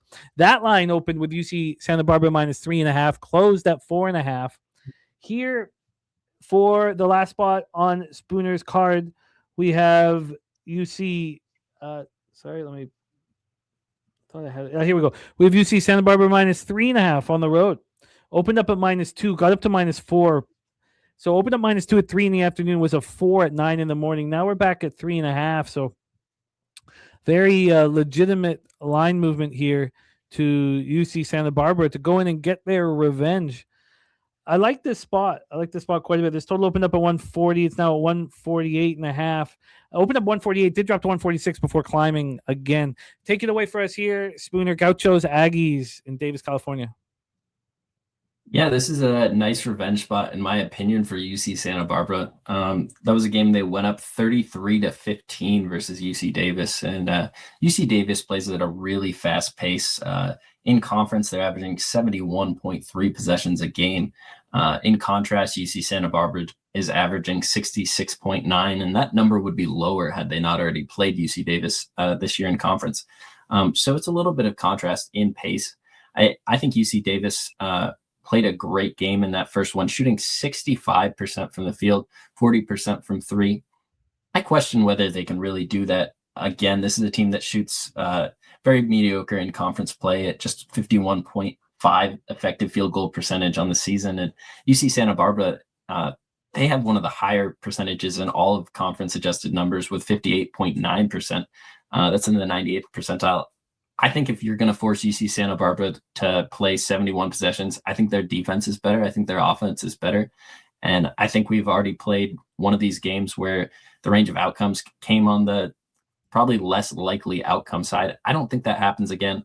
I think Santa Barbara learns from their mistakes. I think they have less turnovers in this game. And I think they find a way to just be a little bit more effective. If they get out to a 33-15 lead, I don't expect it to evaporate. And I fully expect them to win this game by 10 points. I have UC Santa Barbara -2.5, -106. I think this is a game they can win by over 2 possessions without much of a sweat. So this is another number I really like. Maybe it's a bit short, and maybe UC Davis's pace does give Santa Barbara some issues, but I have big questions on whether they can do that twice in one season. I don't think they can. Do you like the Gauchos to win the Big West this year? That's a tough one. Hawaii's got a really good team. I like Irvine. I think Hawaii off the island is just at such a disadvantage that I have a hard time getting there, but they have 2 of the better players. Same with Irvine there and Evans and Dixon, but Santa Barbara is easily in the mix. It's one of these 3 teams that will win it. Santa Barbara is not a one-player kind of team. I think this is a really good offense. They got Aiden Mahaney leading the way, formerly of St. Mary's, went and played at UConn.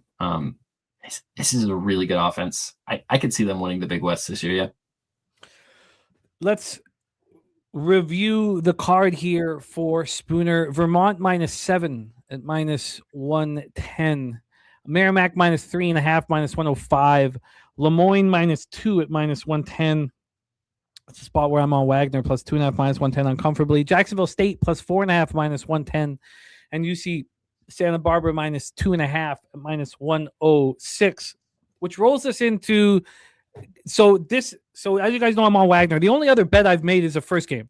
The rest of these games that we're going to ask Spooner about, I'm very interested in moving. This one I have moved 6:30 p.m. Eastern. Penn State Nittany Lions 10-12, 1-10 in the Big Ten at the number 2 ranked Michigan Wolverines 20-1, 10-1 in the Big Ten. Of course, Michigan coming off beating Michigan State at Michigan State, a game that meant a ton to them. And I want to fade them in the first half year. It just how I like to bet in all sports is you have a season defining or the biggest win of your season. I'm going to either fade you first half or full game in the next game.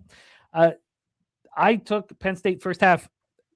There was a 1.5 difference from an offshore and Bet365, and I was stunned. So I got +15.5 at -112 here for Penn State. Penn State coming off of a win at home versus Minnesota. I know Minnesota is a much different team when they travel, but we just watched Minnesota take out Michigan State and take them out from start to finish. And shout out to Wine Time, who was on that for the whole time. So look, I think that they can start feeling better about themselves. They've not looked good on the road. Their previous game, Penn State got destroyed at Northwestern by 21 points. Before that, they lost at Ohio State by 6. Not so bad. The loss at Maryland was horrific as we watched the Terps just, look terrible down the stretch. Look, Michigan's a phenomenal basketball team. We'll be talking about them together when we are watching the Sweet 16, the Elite 8 in San Antonio. The first half is back to a 14.5. As I said, it was a 14 at 365, 15.5 offshore. This opened up at 14 at 7:23 a.m. At 10 a.m., it did move to 14.5. From a full game standpoint here, I saw this open up at 25.5. I was looking at it very closely. It's now at 25 right across the board here. And this is, a big market game with Michigan and Penn State. So we could take a look at the money. Penn State is being backed right now, which does make me uncomfortable. 61% of tickets, 75% of the cash. I do see 24.5s at FanDuel, at Superbook, at Hard Rock. There's 25s at Circa, which isn't perfect here. So 25 and a half to a 25. And from a total standpoint here, we have a 162. I'm seeing a ton of 161 and a halves. This is a wild total market because it opened up at 161 and a half at 10:45 p.m. last night. It was a 164 and a half. Then we got right back to 161 and a half. Now we're at 162. What do you think of my spot here on Penn State first half? I really like Penn State here. I think Michigan is a team that I can't back at this point in the season. When was the last time they covered a number like this? When they played Penn State, it was a 2-point game last time, and Michigan had all the ability to cover a giant number versus them, but they left the back door wide open. Penn State came all the way back, almost challenged to win that game outright. And Michigan, coming off that huge win versus Michigan State, has another rivalry game with Ohio State on deck. I know they won't completely look past Penn State after the struggle they gave them, but I think 25 is an outrageous number. I do enjoy your first half look. I think a lot of times dogs have the ability to cover that first half, but with Michigan, that backdoor being open in a few of these games in conference has what it allowed so many different teams to cover against them. I wouldn't shy away from the full game here, but I couldn't get to Michigan in any way here. I'm trying to stay away from a lot of these power conference games. I don't feel like I need to add this to my card, but I could only be on Penn State here. I think Kyle might have got to this bet last night. And he was backing Penn? Yeah, he was going back and forth. I don't know if he pulled the trigger, but he was pretty close. Twisted is on Michigan minus 24 and a half. Goracle says this is the worst team in all levels of college basketball, despite Michigan only beating them by 2 points. Now, look, we know that the extreme takes are something that's part of Goracle's fun. As he did mention that Kiviranta is better than any player on the LA Kings earlier this year. I believe Kiviranta has scored a goal this year. Let's move on to 7 p.m. Eastern. Stonehill Skyhawks, 9-14, 6-4 in the NEC at the Fairleigh Dickinson Knights, 7-16, 4-6 in the NEC. We're at Bogata Savings Bank Center in Hackensack, New Jersey. The Fairleigh Dickinson, shout out to our guy, Prince of the City. Hopefully, I spoke to Ant. I did call out Ant a couple days ago. We miss him. So I should reach out again, see maybe if he'll roll down to San Antonio and run with us. Here, let me get this all set up to my notes, and let me get to the line history here for this Fairleigh Dickinson spot. And it is Fairleigh Dickinson who I am interested in backing. I really feel like there is enough in play here. And let me see if I can get here. This total's a 130 and a half. It opened up at 127 and a half. So we've moved 3 points towards the over. And then let's get the point spread here. From a spread perspective, we have, come on. Here we go. Fairleigh Dickinson minus 1.5. So this opened up at -2 at 9:22 p.m. last night. 12 hours later, moved to 1.5. There's been a 7-cent move at the 1.5.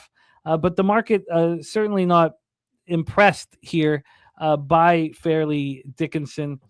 And I don't have everything here set up with my notes. I'm having a little bit of trouble with my computer. I will have everything set up here in a second. But your first thoughts on this spot, my man? Yeah, I was kind of looking into this game a little bit.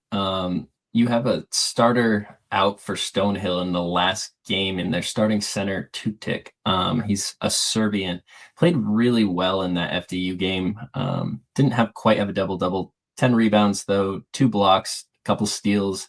Only 6 points, but they were all dunks. Just huge body inside, important for Stonehill.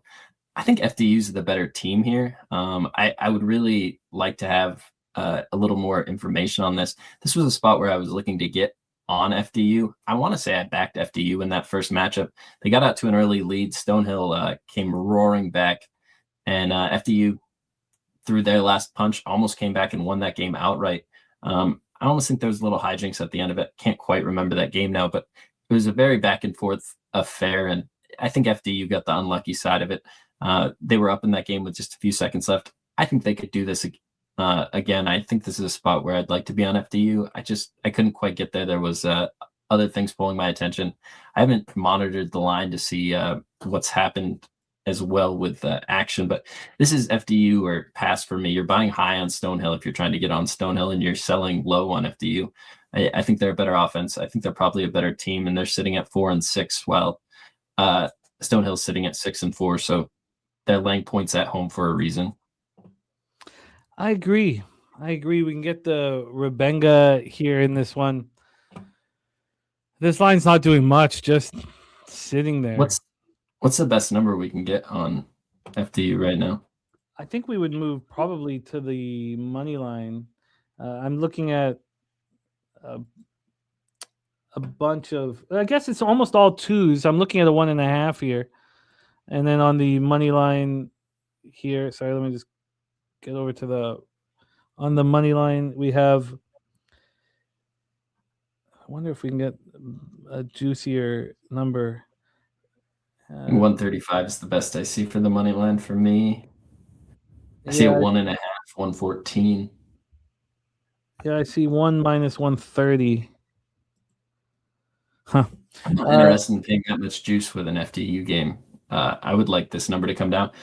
This is something I'll circle to move on live. A couple possessions into this, Stonehill makes 2 baskets, and you get plus money line on FDU. I think that's how I'll approach this, because I don't want to get involved with laying any more than 10 cents a juice with these two teams. Stonehill's gotten me once or twice. I think we're selling them high. This is a good spot to do it, but it's a team that's also played pretty tight versus some good teams.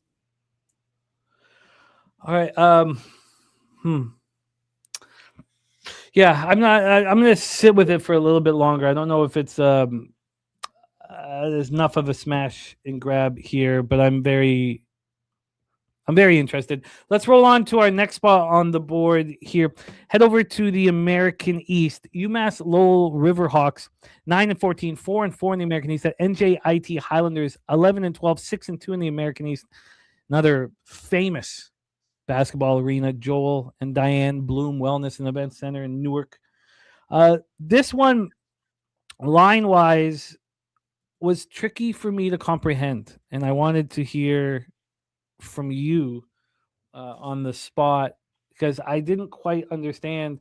You have the Highlanders 6-2 in conference. They just went to Vermont and beat them.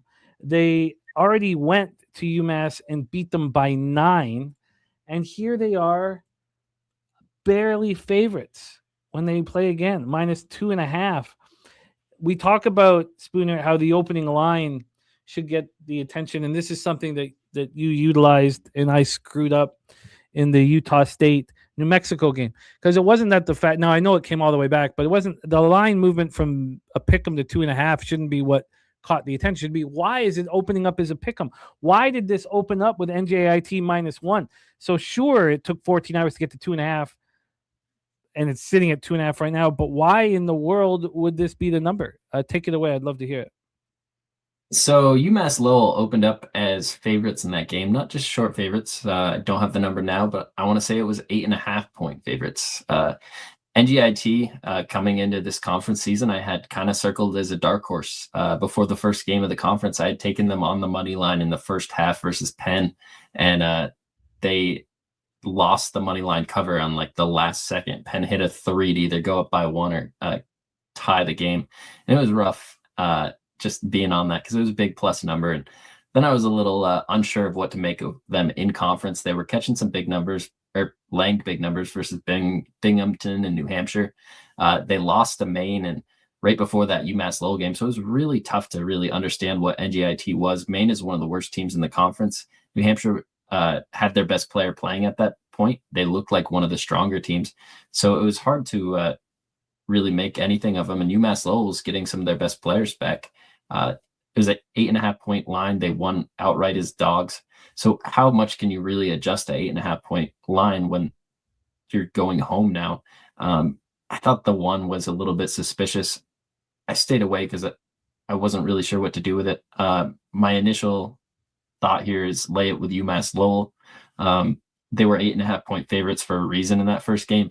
NGIT is one of those teams that plays with a large degree of variance. So their bad games are going to look really bad, and they can lose to teams like Maine, like the worst team in the conference, but they can also beat the best team in the conference in Vermont when they're shooting the ball really well. They have some athletic players, but UMass Lowell does as well.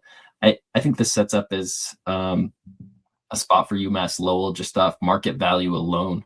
But if I was playing these off how these teams are playing right now, I'd be hard pressed to fade NJIT. I'm not going to have my money involved with this one. Yeah, I mean, I've got UMass Lowell here and with a question mark beside it. It was a great breakdown. Let's head over to the CAA for our next spot. Love to hear your thoughts on Monmouth Hawks, 11-12, 5-5 in the CAA. At the Stony Brook Seawolves, 14-9, 6-4 in the CAA. Stony Brook is playing really good basketball. They won 4 straight games, winning at Campbell by double digits, winning at Elon by 4. It feels like they're playing their best basketball of the season. 5 straight wins. They beat Hofstra as well at home by 5. It's just, they lose to UNC Wilmington, who's on top of the conference. They're just playing very, very good basketball right now. They have yet to face Monmouth, so there's no sort of Rebenga. They face Monmouth for a second time not too long from now. Monmouth coming off a home loss to Hofstra by 16, which, you probably don't want to fade a team off of maybe you don't want to fade the team. They've lost to Hofstra both times. They lost at Hofstra 67-64. There was no Rebenga. Then they lose by 16 at home. When we get to the line history here for this one, Spooner, we have Stony Brook minus 3.5. I was alarmed by it. The line, it opened up at 3, moved to 3.5 last night. It's just been sitting there. I feel like they're a team moving in the right direction at the right time. What do you think of this spot? This was a difficult game for me. I initially came into it saying Monmouth, it's dogs, and I wanted to get there. One of their best players, Jack Collins, he's their acting point guard, hasn't played in the last 2 games for Monmouth. Played 40 minutes the game before that. Was no obvious injury on the court. There's been no injury disclosure from the team that I've been aware of. So I didn't really want to get involved with this game. If he played, I wanted to be on Monmouth, and if he didn't play, I wanted to be on Stony Brook. As much as I wanted to ride Stony Brook's ride up this conference, and I think they've beaten teams that are better than Monmouth in Elon, in Hofstra, and Charleston. Played a really tough game versus UNC Wilmington, the best team in this conference at this point, in my opinion. I think they can beat up on an injured Monmouth team, but at the same time, Monmouth just lost that game by 15 points to a Hofstra team. I think it was probably about an 8-point line there, and I think some people expected Monmouth to play pretty well. Not having Jack Collins, one of their best players, they don't have a point guard. They lost their point guard before the season. Jack Collins was a shooting guard that moved over to play the point guard position. It's a really tall Monmouth team that's playing without ball handlers. Stony Brook hasn't really shown the ability to make a ton of turnovers defensively, but I think this is a Stony Brooker pass spot if Jack Collins doesn't play. If he is in the lineup, it'll probably be a pass for me, because even if he does play, I don't know how effective it'll be. But I also think given these 2 rosters, if everybody's healthy, Monmouth is the better team. 3.5 points at home without probably Monmouth's best player, second best player, isn't something I would say Stony Brook can't cover. I just, without the injury designation and having really no clue with what's going on, I don't want to try to walk into that and then watch Jack Collins walk out there onto the court. No, all that as soon as I see it live, if it's something I still have time for, and I glance at this, he's not out there. This Monmouth offense looks really just broken without him. Okay, well, I will stay in touch with you about the Stony Brook spot. Let's talk about our next spot here on the board. We have Spooner for 12 more minutes. We have the Stacks play of the day, 1 of 2 on the Chattanooga Mocs. We're in McKenzie Arena in Chattanooga, Tennessee. Stacks play today, Chattanooga +5. Stacks, stacks, stacks, stacks, stacks, stacks, stacks, stacks. Stacks, stacks, stacks, stacks, stacks, stacks, stacks. He's fading, which I have here, Chattanooga ? So I get it, but Mercer has won 7 of 8 games. They're playing very good basketball. This is the first meeting between these two. They just beat, a couple of the weak teams in the conference, VMI and UNC Greensboro. But talk about climbing the conference ladder. That's what Mercer has done with this really legit 7 of 8 wins. And the Mocs have lost 4 straight basketball games. They're not an easy team to get to themselves. They've been tough games, though. They lost at home to East Tennessee State by 1. Then they got beaten at Samford by 11. Then they got destroyed at home by Wofford, 81-55. Mercer went to Wofford, lost by 3. They followed that up by losing at Furman by 5, 75-70. But I found the spot very intriguing. The Mercer Bears have been beating up on the weakest teams in the conference. What do you think of the Chattanooga Mocs in this spot?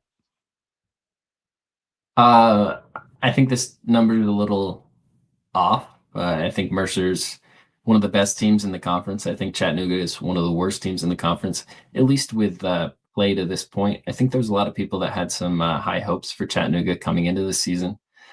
Jordan Friesen, I want to say he was a Memphis recruit. I want to say he played a season over at Memphis. I don't see it here in the log for him, but a really good player on that team. He's their point guard. One thing to note, he only played 17 minutes in the last game. I saw that. It struck me as a red flag. This is probably the most important player to their offense, and if he's not in this game, then I really think Mercer can open this up, and that's what makes me scratch my head even more about this line, because Mercer's laying 4 points. KenPom has this 81-74 Mercer. I think this is suspiciously low. I think somehow Chattanooga is going to show up and play a really good game of basketball. Part of me wants to fade it because I've watched Mercer play. One thing to note about them is they're much better at home. They've taken all their losses on the road this season. A lot of those losses were versus much tougher teams like Clemson, UCF, Tennessee, but they also lost to Furman on the road, East Tennessee State, and Wofford. Wofford's a pretty good team. They just played Chattanooga. I don't really know what to think of this in this situation. I think the line is really off. If you're playing this, you're going to say Chattanooga wins this game outright. And if you're on Mercer, you're probably very confident they're going to win this game by over 10 points. It's too suspicious for me. I would watch a decent amount of Southern Conference basketball, but some fishy's going on here. So why would the best player being questionable coming into this game for Chattanooga make the line shorter for Mercer? None of that makes sense to me. It's a nice buy low situation for Chattanooga. Definitely a sell high for Mercer. They're 7-3 in conference, have won seven of the last 8 games. It's Mercer a pass for me. I can't do it with Chattanooga. I've watched this team play basketball. All they've done is underperform expectations. Why can't they do it one more time? And this line went from 5 to 6 yesterday afternoon, and now we have a 4. So it's a very, very, very interesting market movement. It appears Chattanooga Mocs are very live. Let's move on to the next spot on the board. The A-Sun Baptist Health Arena, Richmond, Kentucky, home of the East Kentucky Colonels, 7-16, 3-7 in conference. They are hosting the Florida Gulf Coast Eagles in this one. And I almost moved on the Colonels, and Central Arkansas looks dynamite. They went to Central Arkansas last game, lost 90-81. They lost at home to Austin P 90-82. Those are the last 2 games. Those are the two very good teams in conference, number 1 and number 2 ranked teams, just ahead of Lipscomb.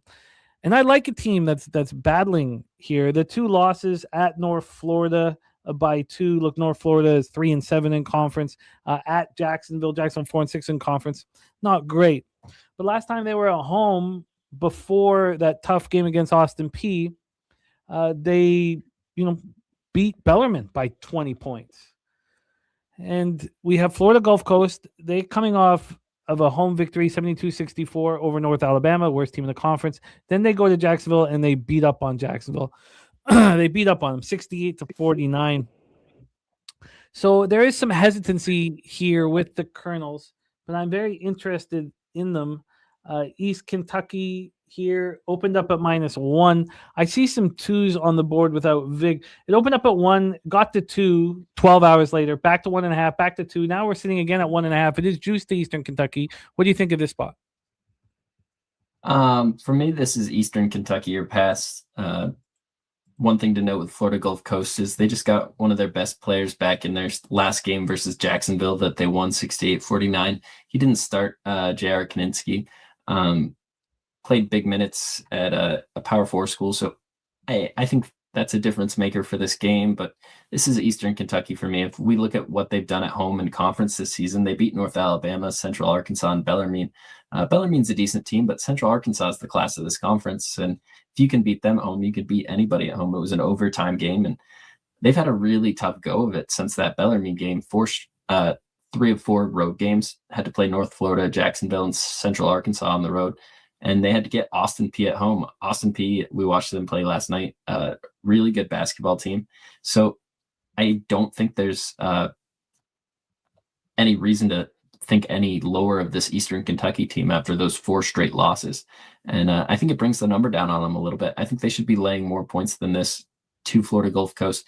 Ken Palm only makes this number 1, so they don't agree with that statement. But this is Eastern Kentucky for me or pass. I think it's a nice buy low.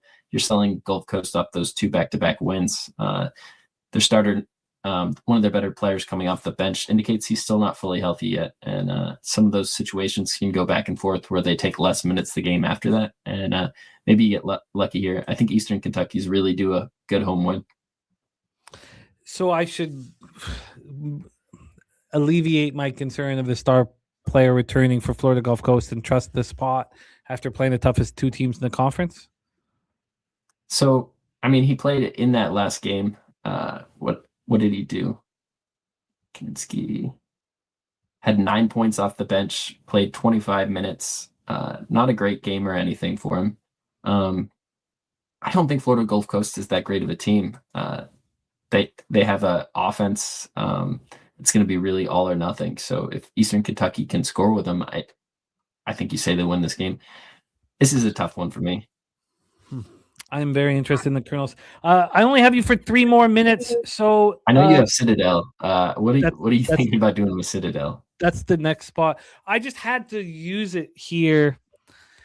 Of course, I just believe that they're better than their numbers indicate. Now, look, I mean, now they've won 4 or 5 games, so it's not like it's no surprise to anybody here. Samford coming off beating Western Carolina 88-74. They've won 2 of their last 3. And look, I mean, Citadel is just playing at a higher level than we've seen them play. And I wonder if these lines are priced right. Now, we've seen them win 3 straight at home. They lost by 29 at East Tennessee State. They did beat VMI. They lost in overtime to UNC Greensboro. They lost by 38 at Mercer. So they're not a very good road team. This line opened up at 13, got up to 14 initially, and then back down to 12.5. And it's Bulldog on Bulldog. Citadel Samford at the P. Hanna Center. I wanted to hear your thoughts on the Citadel here as the line is moving towards them. Love the Citadel team.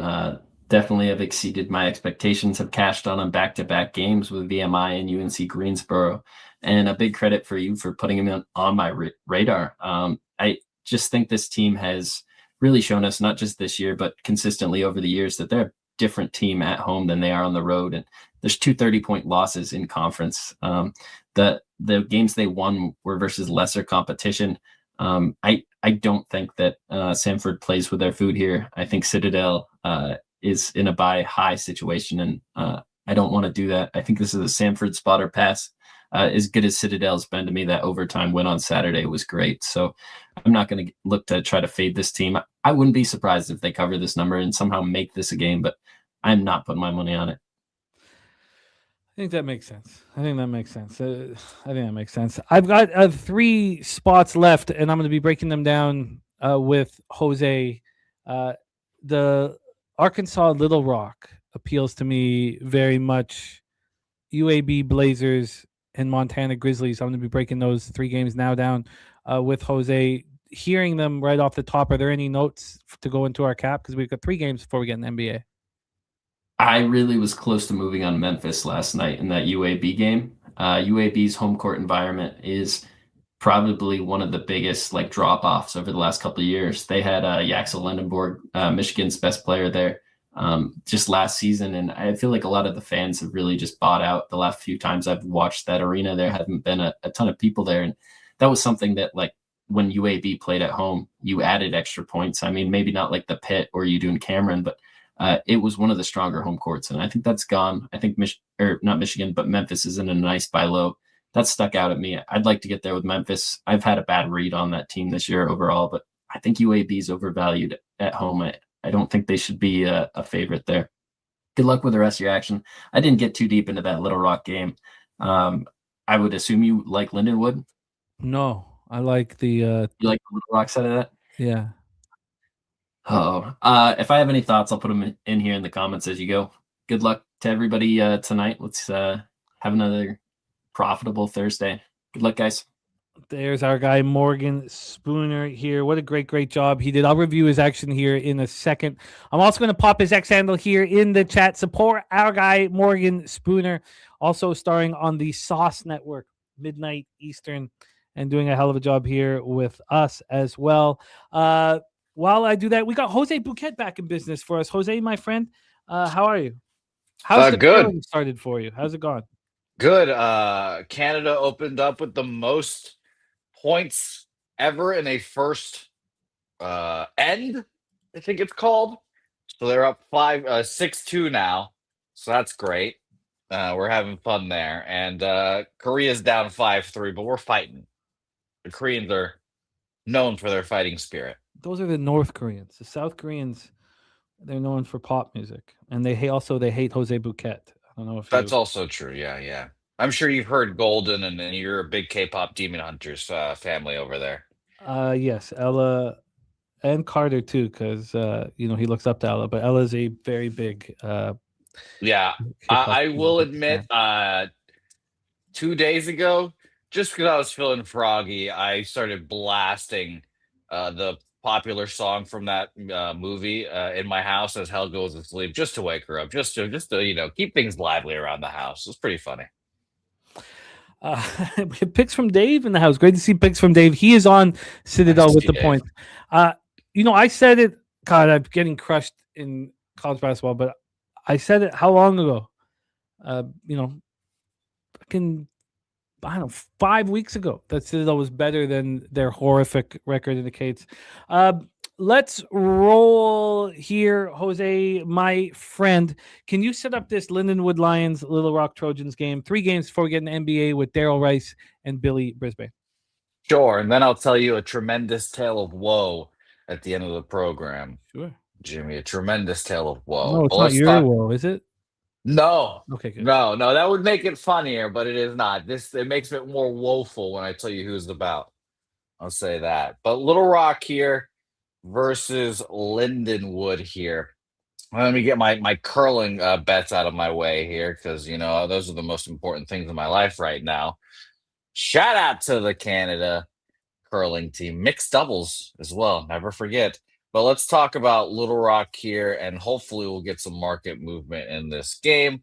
We have no side total information when it comes to where people are betting, but I can tell you this line opened up at -1 Lindenwood, and BOL has moved it to a pick, where the anonymous bookie does his shit, Jimmy. It has a -1 Arkansas Little Rock, and everywhere else bookmaker has -1 Lindenwood. Heritage has Pick'em. So it's kind of back and forth here across the spectrum. It just kind of depends on what book you believe is the best there. But Pick'em -1 here for Arkansas Little Rock. Yeah, these teams faced each other, earlier, and it was an Arkansas Little Rock win at Lindenwood, 82-74. Arkansas Little Rock's now lost 4 straight games, but they're playing the toughest teams in the conference. They just lost by 3 at UT Martin. They lost by 10 at Tennessee Tech. Uh, I thought that they were better than their record indicates. Um, you know, they also Tennessee Tech maybe is not the best example. Maybe the loss to Tennessee State is a better example. They lost at 70-63 at Tennessee State. I don't want to back a team to go beat Lindenwood again, but let's just take a quick look at what happened in that game. 82-74 victory for Little Rock. Little Rock were 6.5-point dogs, opened up as 5.5-point dogs, closed to 6.5-point dogs. Lindenwood shot 49% from the field. Little Rock needs to win these games, but I don't know if this is as appealing as it looked here for me. Stan Lynch, nice to see him back in action with us. Okay, I guess this is becoming less appealing here for Arkansas Little Rock to beat Lindenwood again.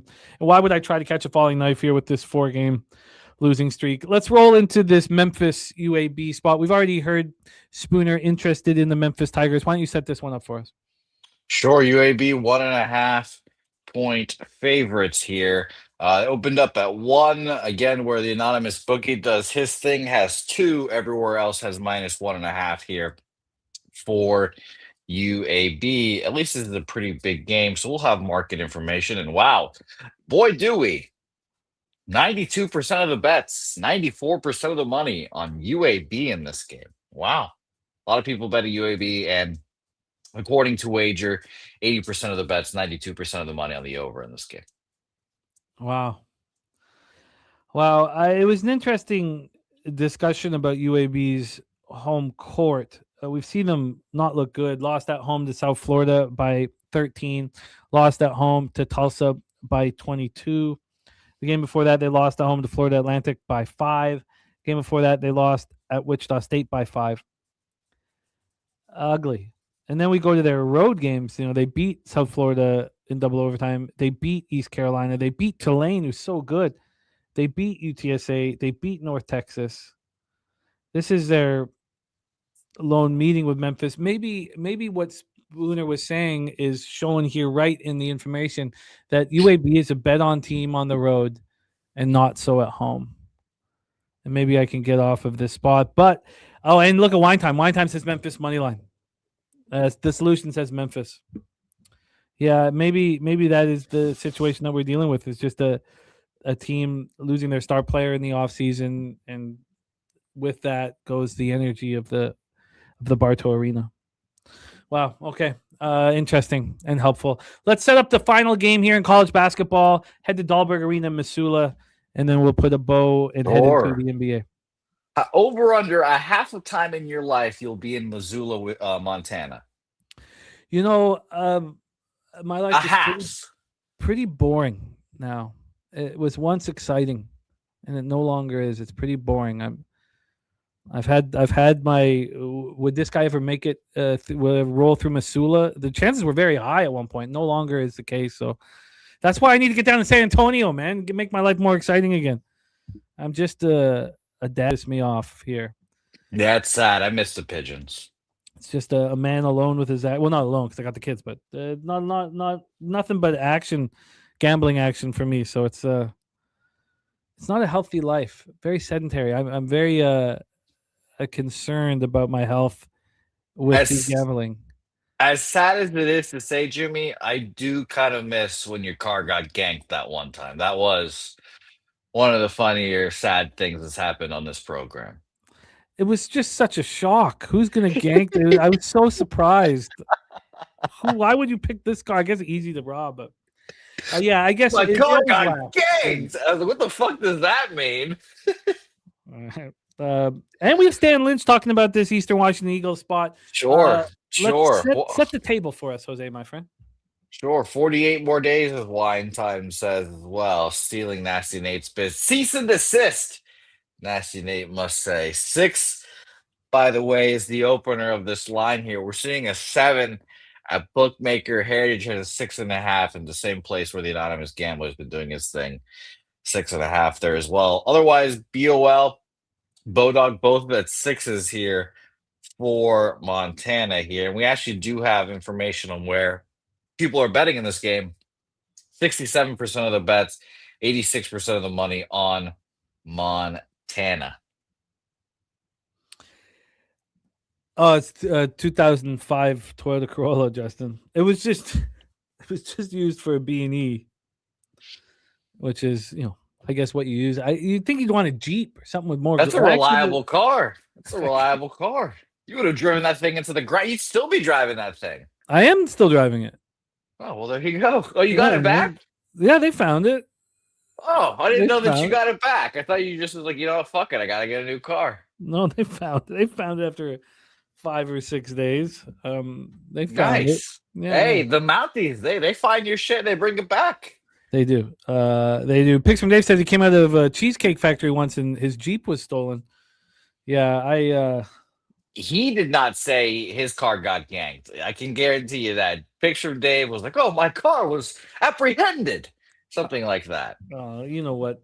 He can work on his vocab, man. He can work on his vocab, man. So here in this spot, I think it's so. Has the line moved towards Montana?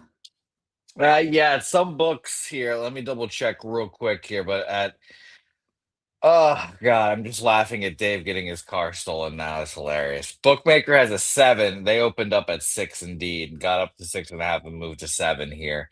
Heritage, 6 opener got up to 6.5. And if we want to talk about Bet Chris, a Bobano favorite, -6 opener there to 7 there as well. One time it was January 1st. It was our first show of 2025. So funny. so funny.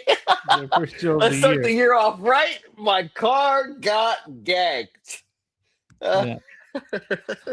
Yeah.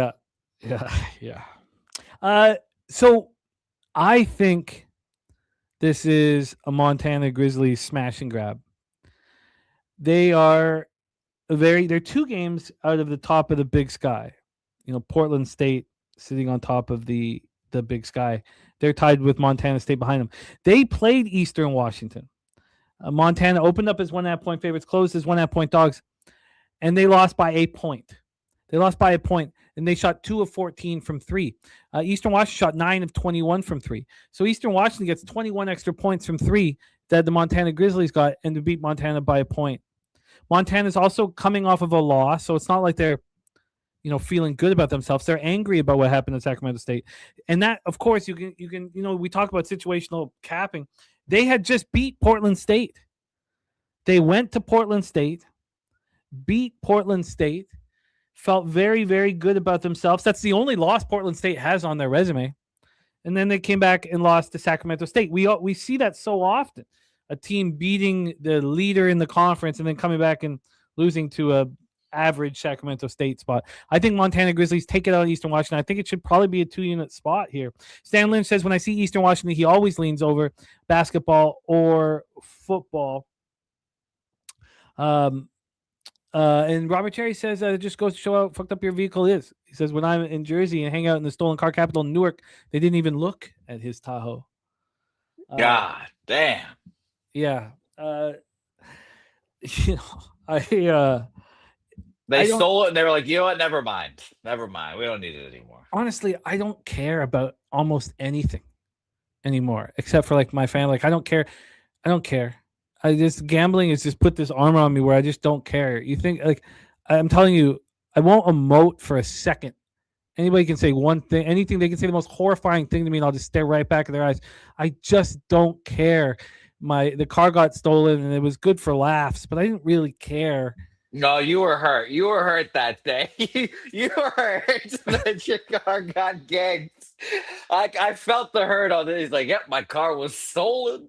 And the next day you were fine, but you just like, it was like you just found out.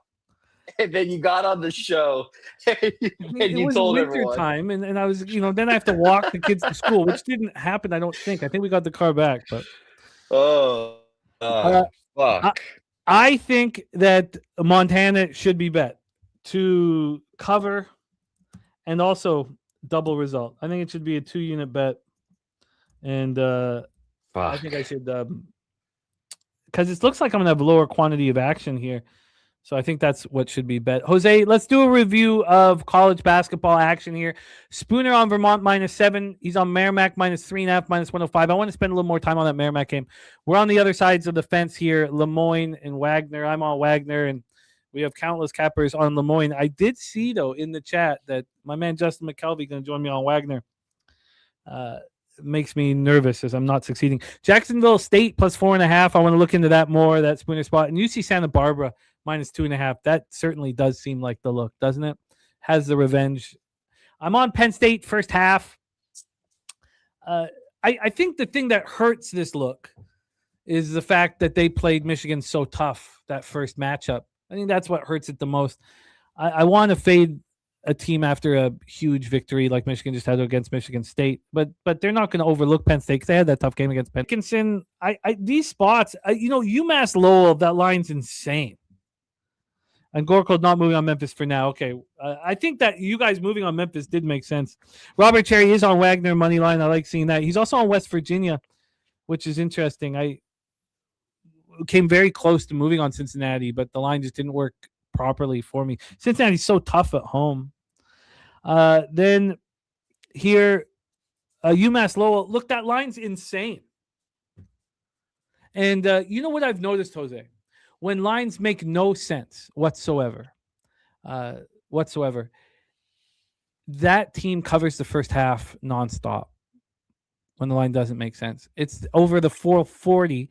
Like losing Kansas City Roos last night, that's when everything started falling apart for me. I was sitting 8-5. The Roos were dominating the first half.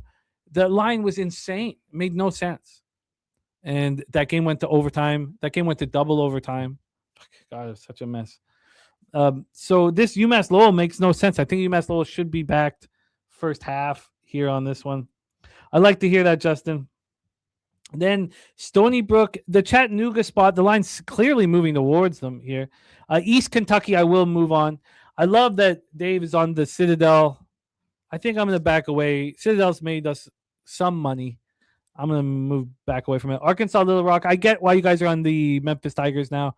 And then I think Montana should be hammered. That is our college basketball for Thursday, February 5th. Koreans are coming back. Jose, I know you are hard at work still putting together our Super Bowl video, but Troy Torrance wants in. I don't know if it's too late. You tell him to send it. It's fine. The only reason I'm letting him send it is because the Koreans just scored 2, only 1 back now against the Swiss. All right. Okay. And Canada's dominating. By the way, here's your roundup of all these trades that have happened in the last.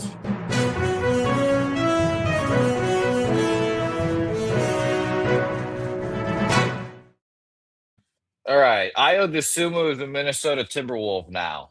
Shocking. They traded Rob Dillingham for him. Why is the Bulls just giving him away? It's shocking. The Lakers got Luke Kennard. He plays no defense, so that does not matter to me. At least he can shoot, but he plays no defense. Giannis isn't getting traded. Your favorite player, Cole Anthony, got traded to the Phoenix Suns. It's just funny because it's Cole Anthony and you hate him. Oh, God. Love his dad. Love his pops. Yeah. The Celtics are trading Chris Boucher, a known Canadian, to the Jazz. My favorite trade of the day, the Pelicans are trading Jose Alvarado to the Knicks. That's just fun. Yeah. Just fun. We like that. Hunter Tyson to the Nets. Who cares? Josh Minot to the Nets from the Celtics. Who thought? I didn't know that Eric Gordon was still playing basketball. And the 76ers are trading his corpse at a second-round pick swap to the Memphis Grizzlies. And the biggest trade that just happened about 7 minutes ago, Ivica Zubac just got traded to the Indiana Pacers. Wow, what did they get for that? They have not announced yet. And unsurprisingly, Jimmy, Tarek Skubal just won his arbitration case. And what did he get? 32? 32. He got the max. Wow. And the Tigers submitted like 19 or whatever it was. 19. After giving Framber 30, 34, 36. Something like that. That was just really good. That was really funny.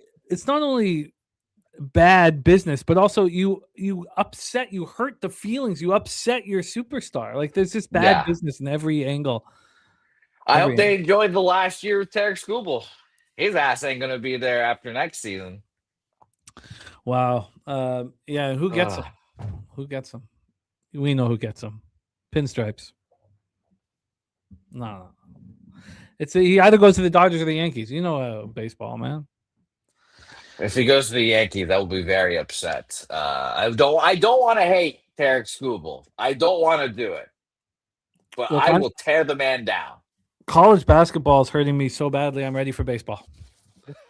I've never said that before, but I'm ready for baseball. 5 more days until pitchers and catchers reports. And again, the U.S. to win the Baseball War Classic. The insurance companies have already put it in their favor. It's done, guys. This is the USA walkthrough this year. I'm not going to the games because I know what's going to happen. I know that ass whooping that's about to ensue, that the U.S. is just going to lay waste to everyone. Good luck, everyone. There is our guy, Jose, SN1P5 Bouquet. I'm excited. This 3-headed monster that's about to cap NBA, and I'm coming off an 0-2 day. Looked like a 2-0 day until the fourth quarter arrived. This 3-headed monster we've never capped together. I'm excited for this group. We're usually on Wednesdays, but we had some scheduling issues. And I was like, well, just rock with us on Thursday if that works better. And I'm excited to have him here from Los Angeles, California. And also, we'll be rocking with us at Pubapalooza 5. Please welcome our guy, Darryl Rice. It's Darryl, baby. Darryl, how are you, my man? How things? What up, Jay? What up, man? How you doing, brother? I'm feeling the effects of our lifestyle. Yeah. Well, that's been me for the past year. Yeah, the games were just insane last night. Like They were. every single game was in overtime. I mean, it's just like I know that the way my heart's pumping through my chest for 2 hours is probably not a strong health situation here. I just it's not too much, but it wasn't fun. It's not fun at all. You know, it wasn't too much, but it wasn't fun. So I'm dealing with that, and it's the coldest winter we've ever had up here. I close crazy, my eyes. man. I dream of San Antonio. I dream of LA. Yeah, it's nothing like cold. Bro, it's been in the 70s. So I mean, it's crazy shit. Over the weekend, it had where I was, it had gotten up to 78. Oh. Like this day, today, is the first day we've had like actual clouds, like overhead, overcast. So yeah, it's a weird winter on this end, but I'm not complaining, brother. Well, I'm excited to have you here on a Thursday Yeah. because you will be betting and capping the card with our next guest. He is the star of Thursdays, also one of the stars of our big Super Bowl edition of NFL Pub Hub. Please welcome from South Jersey, star of the Locker Room Talk podcast, our guy Billy Brisbane. Brizzy, what's good, man? How are you? What up, Yeah, Billy? you gotta work with me a little bit, take it with a grain of salt. My stomach is ripped up, man. I ate some macaroni and cheese, TV dinner thing last night, and oh my God, last night meeting 3:00 this morning, and oh my God, I do not feel good in the stomach, but it's all about the brain that matters, and the information's there in the brain. Yes. If I said that was a tremendous story, I'd be lying. I hope that you feel better. But let's not focus on Brizzy's asshole. Let's Oh, focus. that's funny, man. Let's This focus. is getting out of hand already. We're 5 Wait, minutes what? in. No, I'm just giving you a grain of salt just before we get I'm into just saying, bro. you see me I'm just- pop away. Nah, man. Hey, peace and love to everybody in the chat, man. I'm glad to see you guys out there again, brother. But yeah, let's get to work. Let's get to work. Let's get to work, man. Let's get to work. Well, thank you for fighting the good fight. You're making me laugh, man. Thank you for fighting the good fight, Brizzy, and being here with us. And it's nice. I'm looking forward to see you work and cook with our guy, Darryl Rice. It's Darryl. Let's roll, fellas. We start game one. Washington Wizards 13-36, 4-19 on the road at the Detroit Pistons, 37-12, 20-5 at home at Little Caesars Arena in Detroit, Michigan. The Pistons are on the first of a back-to-back. They host the Knicks tomorrow night, and that's an important game to them. I wonder if this is a spot where they may not be locked in. Wizards 3-7 over their past 10, playing at the 10th fastest pace, 100.95 possessions a game. Detroit 8-2 over their past 10, playing just slightly slower, 100.75 possessions a game. That's good for 11th. Wizards have been at home, and they were playing, one good game, one bad game sort of thing. They're coming off getting absolutely embarrassed by the New York Knicks, 132-101.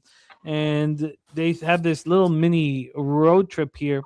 They head and play Brooklyn on Saturday. A Dutch boy fresh in the house. He's got Sixers and Embiid over 28.5 points. Thank you for sharing that with us. What up, Dutch? Dutch here. Shouts to Dutch. I'm right there with him. I look forward to talk all about that here. Some fun games. But let's get over to let's take a look here at who is expected to be in the lineup. The trade deadline has been somewhat underwhelming. Of course, all our eyes shot out of our face when we read about Harden, but other than that, no, Jay, let me stop you there. Just because I kind of felt like I was a little crazy or not really. Remember, it was a couple of weeks ago. Well, it was a couple of weeks ago. We were talking about the Trae Young trade.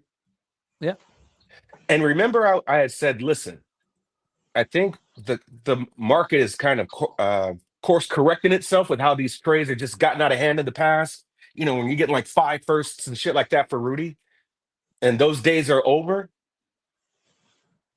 I think, Jimmy, I think we are there now. So there are obviously some people that will absolutely be worth all the demand they're getting. I think that's why you see the stall talks with Giannis, because they probably want a whole farm for him. People are not willing to give to an injured player, I guess, in his position. But all in all, I'm just saying, man, these trades might be a little underwhelming moving forward. And I noticed that after the Trae McCollum trade. Yeah, you did mention that. That's interesting. And the premise is that the owners are actively trying to take the power away from the power back. Right. Absolutely. No, it makes 100% sense. I mean, that's why you haven't seen John Morant moved either. I mean, I can't imagine what the Grizzlies probably want for John Morant, and everybody else is looking back like, motherfucker, you ain't getting that. It's funny because in the NHL, they don't care. Panarin just went for a bag of pucks. They don't care. They just want him off the books. They don't care. Give me a 4th round pick, your 3rd round, but they don't care. Just fucking get him. But it seems like John Morant, they should have just given John Morant away for nothing. Give me a 2nd round pick for Ja. Nah, not even. Man. Miami or something like that needs get that hate out your heart, Jimmy. I think he's he's clearly worthless. Get that hate out your heart. John Morant can still bowl. Oh, he maybe can play basketball, but he's worthless. Yeah, but he can still play ball. Yeah, he can. He's a good basketball player at times. No doubt about it. No doubt about it. But he's not worth $1. The game of putting the ball in the back of the basket, he's good at. But the game of the NBA, he can't manage. Very quickly here, Darryl, because it is interesting. Do you disagree with the idea that Ja's worthless? I absolutely disagree. I don't know what the fuck you own, Jay. I don't mean as a person. I mean, I'm sure there's people that care about him and he loves people too. No, man. The guy is absolutely worth something. To say he's worthless and to give Ja away for a 2nd round pick, come on, man. We're talking about the wrong thing here. So you think that maybe he'll be worth something in the summertime? Because clearly he's not worth anything right now, or he would be moved. Well, yeah, he's not worth what the team is trying to offer. Same thing you could say for Giannis. He's not worth the 1st round pick. Okay, let's talk about the games, bro.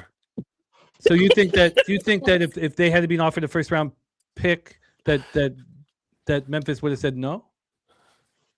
They want multiple. That's the problem. Yeah, one 1st round. No, man, no, not at all. One 1st round's not enough to cut it for Ja. Absolutely not, Jay. Absolutely not. You my boy, man, but come on. We talking. We talking. It's still John Morant. I Where thought John and Morant where kind of proved that he could still hoop in that London game. in that Showed London up, game. hasn't Oh, played can play a lick of basketball in weeks, and just hooped out and hasn't played since.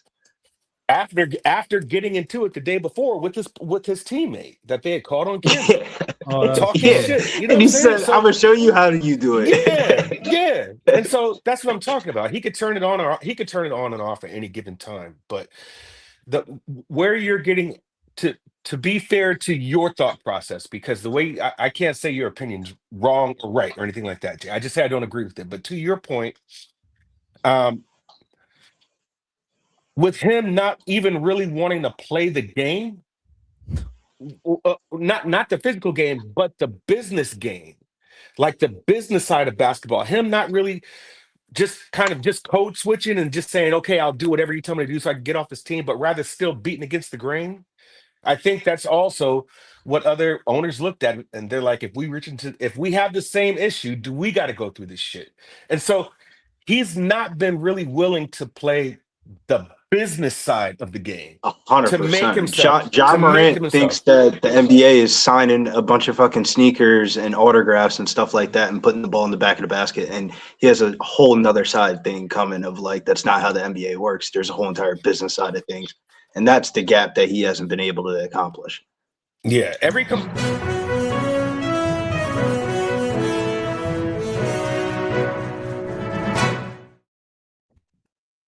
The Zubac trade return, by the way, is Benedict Mathurin, Isaiah Jackson, 2 first-round picks, Wow. second-round pick for Zubac and Kobe Brown. If you're wondering when those first-round picks are it's a 2026 first-round pick, 1 through 4 protected. oh wow, Wow. I assume 1 it'll through 4 protected. be in 27 if it goes protected, and then the 2029 unprotected first-round pick. Sleep, that Zubac trade might not matter right now in this exact moment, but give it like 12 to 13 months and Tyrese Halliburton's back. That's going to be a good trade. Wow. Also, I mean, Zubac at 18.1 mil a year is A value. a ton. Think about how much they're I like paying Zeus. Miles fucking Turner. Yeah, I like Zoobs, man. They And got him that's for actually 2 a- more years a- after this at that number. I mean, how much they're paying Miles Turner was ridiculous. Miles Turner was like top 5 highest paid centers in the league. It was ridiculous. Now that whole move looks great. Good. Wow, yeah. Zubac at 18, it's a deal. Well, that shows how much value there is in this basketball game here with the Wizards and Pistons that we're talking about everything but this Yes, game. Right. let's get back to it. And it's a fun conversation. I guess Yeah. when you look at Ja, there's so many different ways to look at him. I believe he was not offered a first round. They were not offered a first round pick for him. That's my belief. Because of all that happens off the court, we know he's a spectacular player ever since Murray State. I mean, we know he can play. Just takes a lot more than that to be a part of the team and to be part of create an environment of winning. I mean, we wonder, why do the Celtics keep winning? They've created an environment of winning. It's part of their franchise, you know? Yeah, you don't want your franchise player to be on fucking Instagram smoking a bunch of weed with his homies and acting like he's NBA youngboy. Yeah, it's interesting, and I hear you though, Darryl. Maybe I'm being too harsh. I get it. But let's talk about this Wizards spot here. We set it up slightly. We do know that Carrington, George, Koulibaly, Champagny, and Sarr, the starting 5, are available. So now, where is the bench? Is the bench available? That's the problem. We have Harris and Cunningham questionable. Obviously, Harris is the bigger issue. Cunningham's the bigger issue. Harris questionable here with the sore left hip. And of course, we talked about the back-to-back. So, let's expect him not to be in the lineup. But it's Cade is the important one here. right wrist injury management. If he can't play in a back-to-back, obviously you want him at Madison Square. Oh no, so they're hosting. You obviously want him against the Knicks. So let's take a look at the line history here and hand this over to our guy Darryl. This opened up with Washington plus 17. That lasted for 2 hours and moved to 14.5. We're back at a 15 right now. From a total side of things here, we have a 229.5 dropping down to 226. Did get down to as low as 225 here. And then when we get to the cash flow for this spot, we have 68% of tickets, 93% of the cash on Detroit, 75% of tickets on the under, and 86% cash on the under. Darryl Rice, take it away, my man. Wizards, Pistons. Wizards. I was just reading here, the worst net rating in the league at minus 11.4. Detroit's offensive rating is a respectable, I'm seeing 112.9, and they play at a controlled pace of 100.1. That just kind of screams blowout, but also garbage time points in the fourth quarter. And I just don't know if I want any part of a side or total here. What I do know is that Washington isn't going to be able to stop Detroit from scoring, because especially if you're going to run up and down the court. So I wouldn't shy anybody away from the team total over on that. But I think I already sent this out to you, Jimmy. I'd added this play, but I went on ahead and stumped on Jalen Duren over 10.5 rebounds. I got that at minus 122. And I think that's going to get to 11.5, but then probably people will smash the under 11.5. So I could see him landing right at 11 rebounds today. That's the play I like on here. It's just I don't see how the Wizards are going to keep him off the board. And I don't see how the Wizards are going to stop the Pistons from scoring. However, we did see this in a Wizards game that I bet on a little over a month ago, where they had I forgot who it was that they had beat. It was just they were like a 14-point dog, and they wound up winning outright because they couldn't miss at the three. So yeah, I don't want any part on the side or total here, but I do like Duren over his rebounds. I got it at 10.5.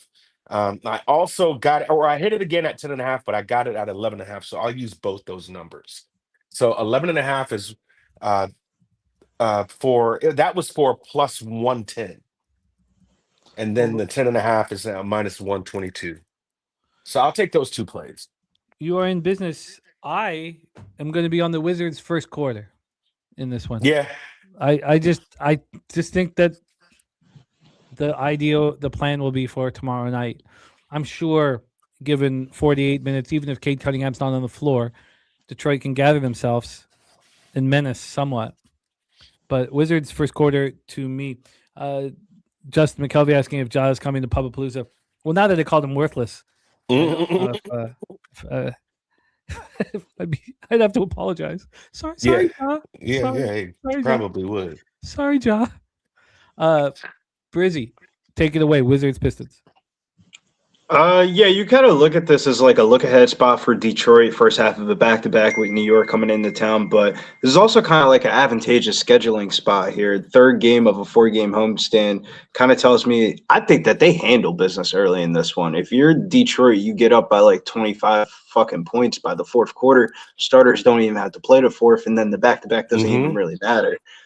So I think this is a type of spot, like, what's the easiest way to get blown out in the NBA? Be at the bottom of the league for defense and have the 8th fastest pace. Like, I kind of like the team total over, but team total over is a little bit too high at 120.5. I think another way to attack this would probably be alt line down Detroit as like the same exact price as what their money line is. That would be like over 110.5 at minus 590 instead of paying the 590 on the money line or 850 on the money line. That would be the only way to attack it for me. Maybe the over here. I like the over 225.5. I could see Detroit not really caring about playing defense too much tonight. This seems like a up and down type of like. This seems like a LA Fitness type of basketball game, and then Detroit just has the better basketball players. It's funny, Brizzy, because I just realized here that before you got into it, I was like, oh, but you were rolling and I didn't want to interrupt. But this is the spot where I have to bet the under. And it does. I think you're absolutely right about this game could kind of, fall into a place where there's no defensive intensity. But double-digit favorites on the first half of a back-to-back. And here, this is important because this is very important. The games where I would lose on the under when the double-digit favorites on the first have a back-to-back, I still cash every single time live betting the under with about 2 minutes left in the second quarter. I would live bet the under. I would not want this pre-flop. Like, there's definitely a scenario where, like, if you look at just like the player prop market for this one, all the player prop points are like juiced towards the over. It has dropped 3 or 4 points, which makes me uncomfortable. No, I get it. It just my ROI is at a point where I have to bet them every single time that there's a 10-point favorite. It lost last time.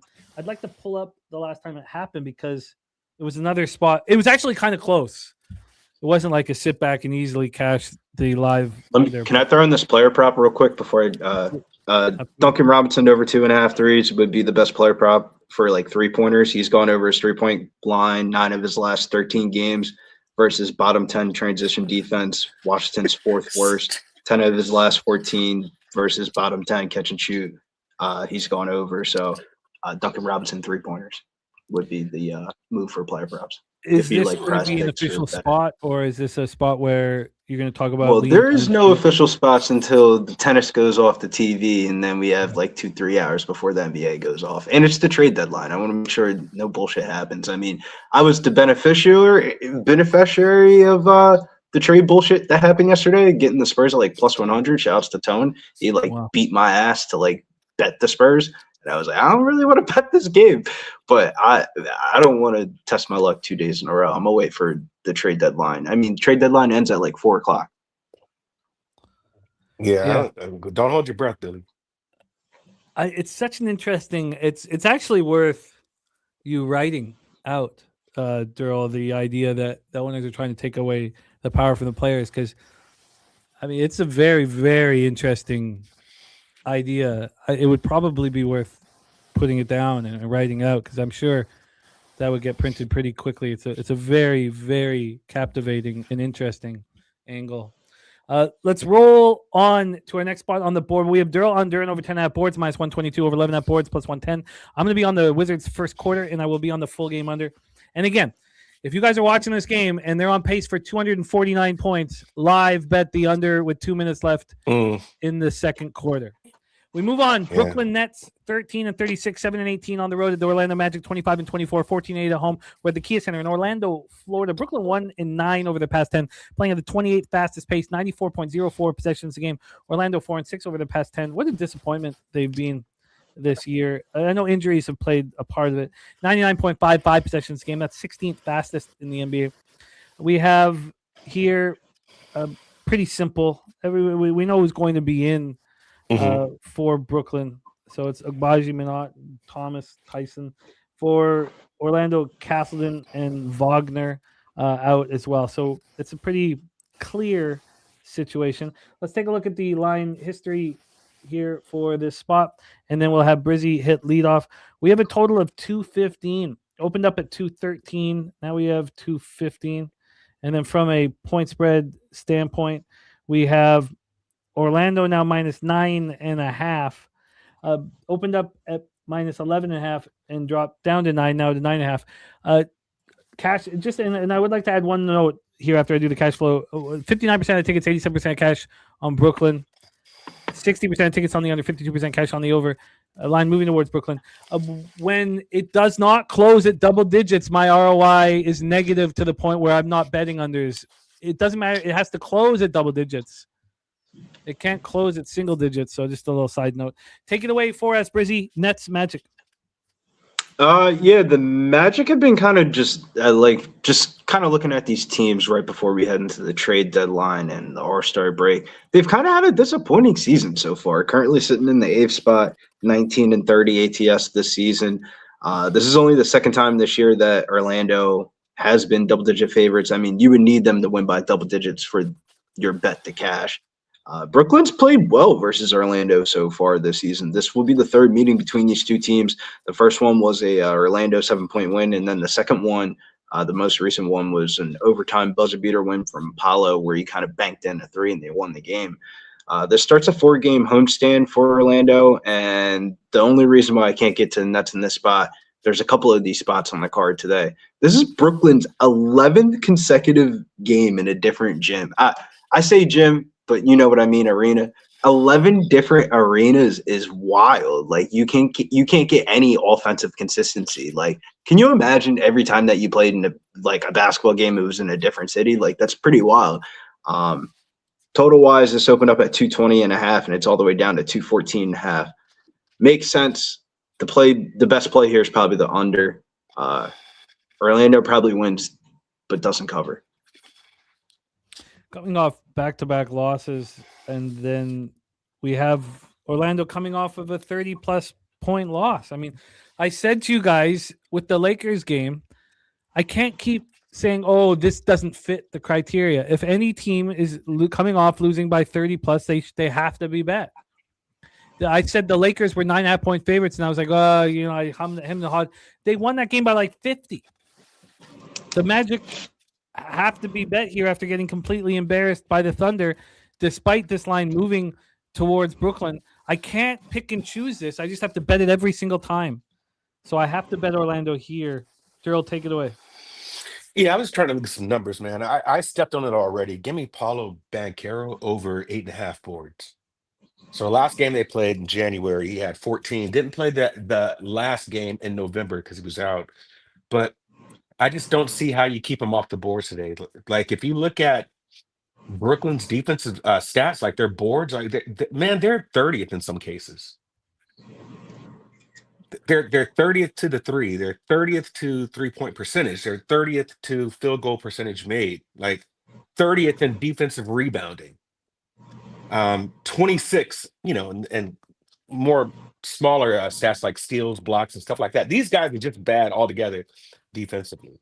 I think I shouldn't say altogether defensively. This team is just bad, period. But we knew that. We knew how Brooklyn was going to be coming into the beginning of the season anyways. If you're thinking that Michael Porter Jr. is your savior, we all knew that this guy was just going to come up and just chunk up shots by the bulk. So give me Paolo Banchero boards over 8.5. I think this is a perfect situation for him. Against the Spurs, he had 10. Against the Raps, he had 9. Against the Heat, he had 12. Against the Cleveland Cavaliers, he had 10. So yeah, man, he had 3 against OKC, but that was just an embarrassing game for them. Jamal wanted them to get back home anyways. He had said that in the post pressers. After 4 games away, we just want to get back home. So you take care of responsibilities, and then you get right for a home game tonight. I think this is a Banchero rebound spot. Give me his boards over 8.5. I think I said 9.5, but they're 8.5 boards. I got that number at -122. You are in business, Darryl. Banchero over 8.5 rebounds. And Brizzy, at this point, you're staying off? Yeah, I don't have anything bet officially because we got tennis action on the TV, Jim. Arthur Fields, man. You back, baby. 6 months too gone. Yeah, you do help me care the tiniest sliver about tennis. About tennis? I like tennis, man. Hey, man. It's not about caring or not caring. It could be 2 ants walking across the street. If they got better markets for it and there's an edge, let's make money on it. So did you bet curling today? No, I don't have an edge in curling. I don't know anybody. I don't know anything. I don't even know how the sport damn near works. Curling, Billy. Cash Canada curling already. Cash it. Shout out to Dennis Garcia. +120 on the board. We move on. 7:30 p.m. Eastern. Utah Jazz 16-35, 6-18 on the road at the Atlanta Hawks, 25-27, 9-14 at home. We're at State Farm Arena in Atlanta, Georgia. Utah 2-8 over their past 10, playing at the seventh fastest pace in the NBA, 102.1 possessions a game. Atlanta 5-5 over their past 10, playing at third fastest pace, 103.65 possessions a game. We're seeing a lot of teams slow down and pace, not these two. So Utah is a mess, making heavy moves here. Love is questionable. But this is the starting five. Collier, Cody Williams at the 2, Ace Bailey at the 3, Markkanen at the 4, and Nurkic at the 5. JJJ will not be in the lineup. For the Hawks, Buddy, Hield, Kuminga, the trade, they're not going to be in the lineup. Gabe Vincent also coming over, not going to be in the lineup. Okongwu is questionable, and that is important here. So dental procedure on January 29th. Has missed 3 straight games. You would think that he would be ready to go after this amount of time off. But again, I don't know. I have no information on that whatsoever. It's hard to gauge on the last day of the trade deadline. I mean, that shit gets wonky. Yeah, no doubt about it. No doubt about it. So let's discuss the situation, line history, and then we will have Darryl hitting leadoff for us on this one. We have the Jazz coming off a 131-122 victory at the Indiana Pacers. It snapped the 6-game losing streak. They've not been playing very good basketball. This is game 3 of a 5-game road trip. They're at Orlando on Saturday and at Miami on Monday. Probably pretty excited to get down to Florida are the Utah Jazz. On the other hand, the Atlanta Hawks, third in the Southeast, 25-27, could still have something to do here come play-in time. This is the first of a slight short 2-game homestand. They're coming off winning at Miami 127-115. That snapped a 2-game losing streak, but before that, they'd won 4 straight games. Line history-wise here on the spread, we have Atlanta -9 at -11. Similar line history as we just talked about in Brooklyn, Orlando. Opened up at 11, it got down to 9, back to 9.5 now, sitting at 9. From a total standpoint here, we have a 244 at -105. Opened up at 240 and immediately went down to 238.5. I mean, you could have got this over at 238.5 at 11 at night, and now we're sitting here looking at a 244, just a massive, massive number. And when we get to the cash flow here, we have 53% of tickets, 61% of cash on Atlanta Hawks, 61% of tickets on the under, 50% of the cash on that under. There's nothing that appeals to me in this basketball game.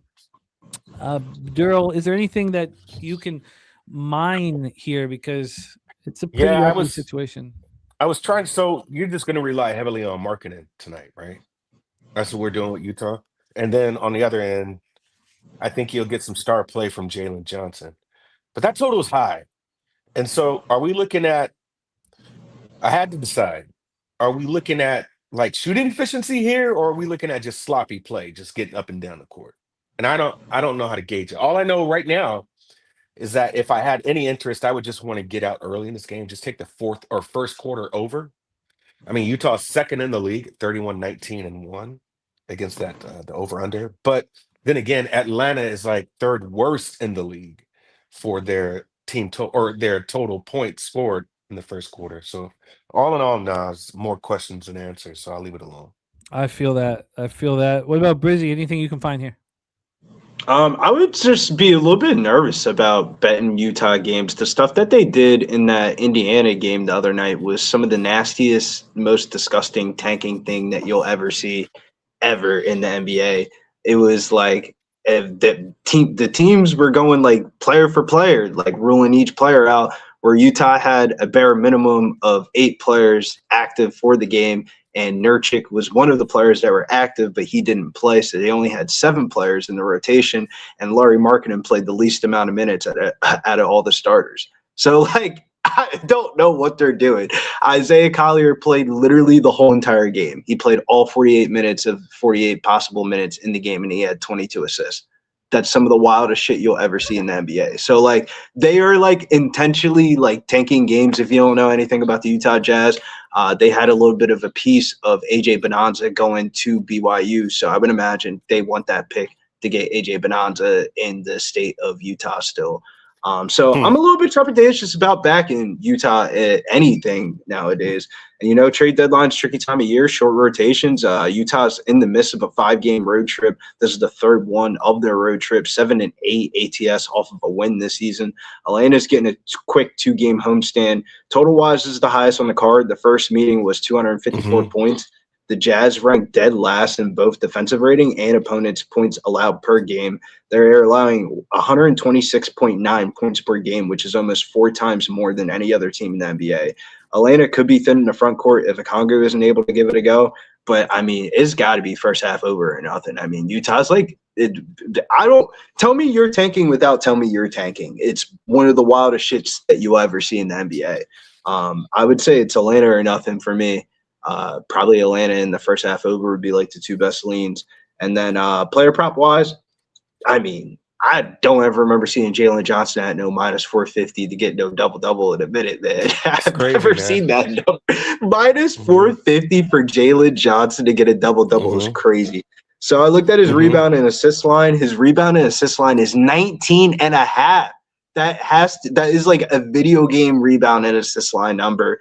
Over 23.5 points is juiced towards the over as well at minus 136. So like they're saying Jalen Johnson's damn near about to have like a 30, 20, and 10 type of game because his sister juiced towards the over too. So I'd probably circle back around, check out Silver and Gold members Discord because Jalen Johnson might be a part of something today because I mean, they're just inclining that he's going to do everything. And if you look at this Atlanta team, he has to do everything. But Jazz are on the do not bet fade list. Don't even think about betting anything Utah unless it's Isaiah Collier or the people that are going to – like, that is wild. How do they have 7 active players and Larry Marketing plays the least out of all the starters? He only played 26 minutes in a game that damn near went into overtime. What a mess. It's hard to believe that. But I don't want to get negative about the NBA. It's important. We love the sport. I got Carter and Ella basketball practices right after this. So let's keep going through here, and we will find spots that we enjoy capping here. Let's roll. Next up for us, Brizzy will hit lead off here. Chicago Bulls at Toronto Raptors. I feel for Bulls fans. I saturated in the chat, lamenting the decision-making process that they've been through. There's been times we've watched the Bulls play some good basketball this year. 24-27, 9-16 on the road. At the Raptors, 30-22, 14-12 at home, Scotiabank Arena in Toronto, Ontario. The Raptors falling apart, hurt last night.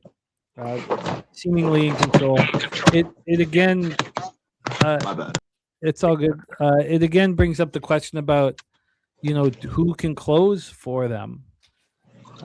Often we think it's IQ, but do we have a player with a killer instinct? Both teams 5-5 over their past 10. Bulls playing at the 8th fastest pace now, 101.95 possessions game. That's slowed down.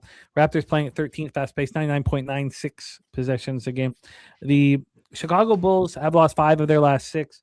This is game 4 of a road trip, but it's not quite that bad because they started with 2 games in Miami. Then on Tuesday, they played at Milwaukee and lost by 16. And then here they are to finish off the trip. It's a terrible situation for them. They have to go back and play Denver 1 game and then leave immediately for Brooklyn and for Boston. So they should – I'm not entirely sure what they're going to do here tonight. But they should probably You're talking about Chicago, right? Yeah. They should probably – when I was looking into this game, this looks like the best favorite of the card. An angry Raptors squad. I get that. But back to what I'm saying is just that the Bulls should probably be faded on Saturday night at home against Denver. So just, it's just a horrific. I mean, it's just terrible. They have not been able to stay grounded.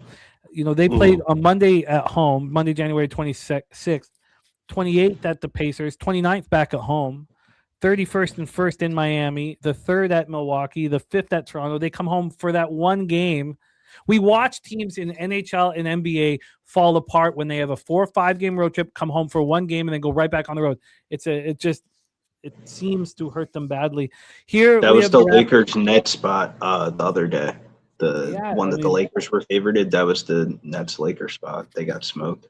And it's also if a team's at home for a while and then they have to go out on the road for one game. Remember, we saw the Sixers do that at Charlotte, have to play a 3 p.m. game, and they got annihilated. So important to keep our eyes out for those situations here.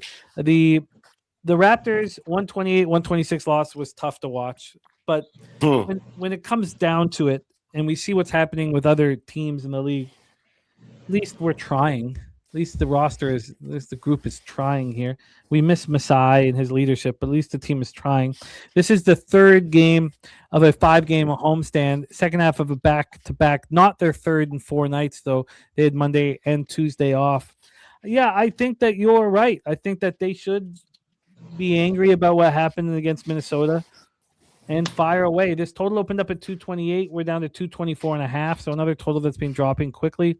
And from a point spread standpoint, we have Toronto minus 7.5. Opened up at 8.5, went up to 9 immediately, and now we're down to 7.5. It's a difficult thing to compute why that's happening. Maybe people, People are tripping. 70% of the tickets and 95% of the cash on the Bulls. So maybe People are tripping. And also people probably putting too much into the second half of a back-to-back. Take it away, Brizzy. Bulls, Raptors. People are tripping. I mean, look at how many moves Chicago's made in the last 24 to 48 hours. They're gonna have a bare minimum of a roster tonight. They're gonna not have Kobe White, no Josh Giddey, no Vooch, DeSumo's out, and Tyus the Jones, one of the Jones brothers is out. Yuki Kuwawara's fucking starting. Yuki, 5'3" Yuki. I swear to God, if you walk past Yuki in real life, you wouldn't even know the dude was an NBA basketball player. He's I think he's the only active Japanese player that's in the NBA. This game's on Amazon Prime. Wild. I think Toronto smacks him, but the way this line's moving and the market's moving, I guess I'm just gonna wait on it because I thought this line would be at least double digits. I thought it would be 9, 9.5, and it's just trickling down to 7.5. I'm not really worried about the line movement. I actually think the X's and O's weigh out everything. I think sports bettors, just in general this year, haven't been hip to or accustomed to that second nights of back-to-backs are now being priced into the market, and teams are now kind of I don't know. The teams on the second night of back-to-backs is kind of more of an advantageous spot than what it used to be in other years. You're starting to see teams on the second nights of back-to-backs smack other teams. So I think the Raptors are in a really good spot here. I think the line's only moving because if you look at an NBA model or something like that, it would tell you to bet the Bulls because the Raptors are in a bad travel spot or a bad rest spot. But I think the X's and O's outweigh the everything else. I mean, Yuki Kuwawara is starting. The dude's 5'3". It's insane that this has gone to 7.5. I mean, what? It's insane. Let's hear from Darryl. Darryl, take it away. Yeah, I didn't step on anything, and I came really close to just really nuking Toronto, but I'm kind of in the same boat as you. Where's the scoring going to come from? Now I feel I would think I would lean closer to team total under. I don't think they hit the century mark at all. So, yeah, the 224 is kind of alarming. Also, that's the lowest total that these teams have had. Let me go back to their head-to-head. My goodness, 218 in November of 2023 on their head-to-head. But I mean, you're talking about totals, and these are the last 4 games they've played this season: 238, 232, 233, 239.5. And we got a 220. Yeah, I just don't know where the score is going to come from on the Bulls side. So I would look at a team total under, but nothing else interests me in this game. I forgot to say that the under in this game, this total opened up at 228.5, down to 225, down to 224 in some places. It would be Chicago team total under 108.5 at minus 114. Yeah, that would probably be 108. that would probably be the sharp correct play. This is insane. I can't. I mean, what am I actually supposed to believe, according to odds logic, that 95% of the cash on the spread is coming on the Bulls? I mean, you got to. I mean, the line moved down to 7.5 because the sports books are taking Bulls action. It's just insane. Okay. Yeah, and that's why NBA sharps are fucking. If you look, NBA sharps got to be the worst sharps out of professional sports. All right, let's roll on to our next spot on the board here. Look, I mean, I gotta leave a note. Like I Jimmy, I'm gonna pull the trigger on it, man. I'm gonna step on the Chicago Bulls under 108.5. I'll make that official play right now. I've got it at minus 115. Bulls team total under 108.5. It's just insane. I mean, I just don't. I don't know what. I guess you just got to sit back and. I completely understand your action here. I will line shop, see if I could beat that team total. I imagine that I would be able to, and we'll roll. Remember, that's the Amazon Prime. It's the first of the Amazon Prime doubleheader tonight, and one of the things to look out for would be the Yuki storyline. He's like the most famous. Like, we don't give a fuck about him, but in like the broad view scheme point of the world, he's like really famous. This is all insane. Yeah, they're 108.5. I see books at 107.5, so it's a good one to have. Team total under 108.5 here from our guy Darryl. We roll on. Charlotte Hornets 23-28. Look at that. 12-15 on the road at the Houston Rockets, 31-18, 17-5 at home at Toyota Center, Houston, Texas. Charlotte 8-2 over the past 10 games. Good God. Yeah. 27th fastest pace, 96.5 possessions a game. Houston 7-3 over the past 10, 96.69 possessions a game, 26. So they're both playing at a slow pace right now, but efficient basketball. Let's get into the expectation on the court. Eason is questionable. Tate is out for Charlotte. Here we'll get into that. Eason right now, second half of back-to-back, expecting to hold him out at this point. For Charlotte, Solwan is questionable. Everybody else out. So LaMelo, Knupel, Miller, Bridges, Diabate. Starting five that's been playing quite well here. Let's grab the line history and then hand this over. So line history-wise, we have Charlotte sitting at plus 4.5. Opened up at plus 4 at 3:19 p.m. 10 minutes later, this was a 2.5. So immediate money came in on Charlotte now. Immediate money from sharp or cappers that the books respect, but with limits. So it's not like big bets were coming in or anything like that. And then this starts moving towards Houston. And now we are sitting at a 4.5. So since the opener, a half-point move towards Houston. Again, and this, I want to talk about this more and more because when I don't think about it, it hurts me. What do you want to focus on?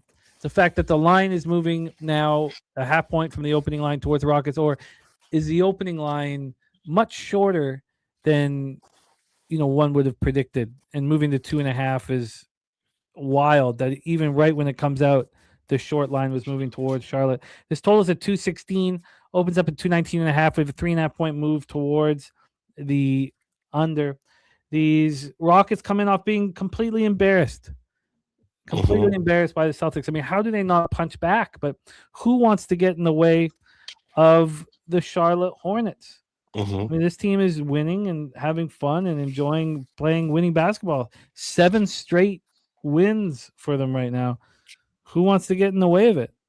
That is the that is the question. Brizzy, well, we have Darryl starting leadoff on this one, but we'll get you in a second, Brizzy, my man. Darryl, take it away. Hornets, Rockets. Yeah, no play for me here.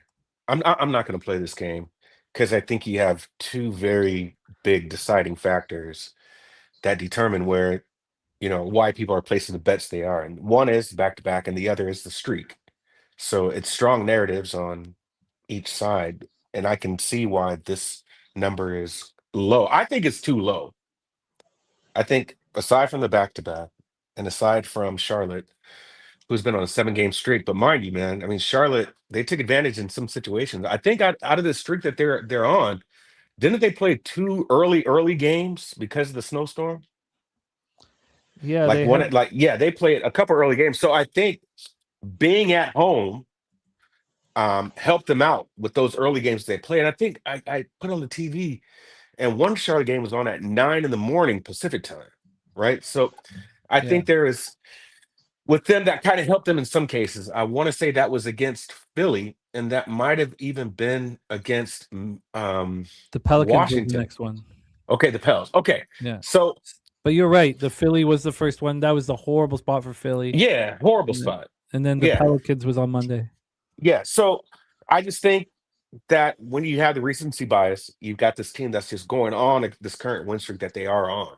I mean, this is carried on from last week or the week before when you and I talked, or it was last week, I think. But when we had talked about, are they too happy? You want to bet Charlotte when they're too happy.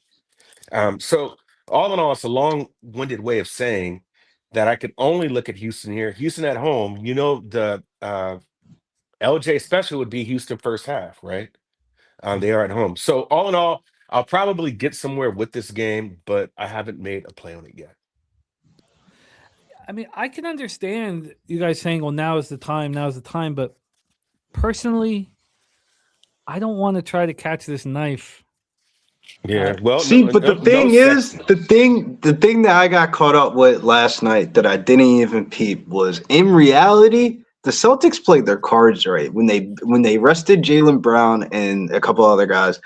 It basically turned into like a non-motivational spot. You weren't playing the Boston Celtics, and it kind of made this game kind of like a look-ahead spot. You don't think Kevin Durant's sitting at the crib and he doesn't want to beat up on some heads? Like, the Hornets were never a bad team. They were just never fucking healthy. When have the Hornets ever had LaMelo Ball, Bridges, Miller, and Knipple all play at the same exact time? Like, it did not happen until the last 2 weeks, and that's the only reason why they started winning basketball games, because everybody's healthy. It's like not a surprise. Like, we started noticing this a couple of weeks ago, like when we bet on the Hornets against the Lakers. It was like, the Hornets are healthy. We might start betting on the Hornets for the prices get insane. And this is an insane price. You got to back Houston here at the crib. Minus the 4. This line should be like 6.5, 7. They didn't empty out any minutes last night for a potential comeback, and that's the reason why that game got out of hand at the end of the game. And Charlotte comes in as hot as ever, 8 wins in a row. Youthful as ever. I think the Hornets come in here and they get a reality check here. I think KD has a good game here. Mm-hmm. If you look at KD's point prop tonight, over 23.5 will definitely be on the card for me. Coming off back-to-back lackluster games, he's had 12 and 15 points in his last 2. Without Adams, KD has gone over 10 of his last 15. Last 5 small forwards versus Charlotte: Murphy, 27 points; Barnes, 11 points; Flagg, 49 points; Kelly Oubre, 17 points; Paolo Pincheiro, 23 points. So I think KD has a game, and we ride off to the sunset here, and the Rockets beat the Hornets. That's good shit, Billy. That's good shit. When did Alperen leave the game yesterday? Because he was ejected for 2 technicals.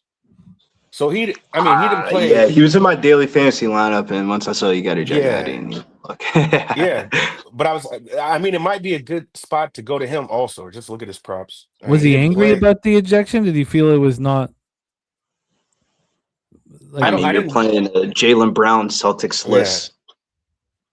No, but was Celtics. he angry about when somebody believes they should not have been ejected from the game, they go over their point prop every single time the next game. Now, if it was an actual legitimate ejection, it's just a different story. But Alfred Sengun's a hard person to bet on the sports books because he does a little bit of everything, and you don't know if it's going to be a rebound game. Like, you bet his double-double, and he'll fuck around, have 9 rebounds, 8 assists, and 20 points. And you're like, damn, well, you had a really good game, but none of your player prop overs cash.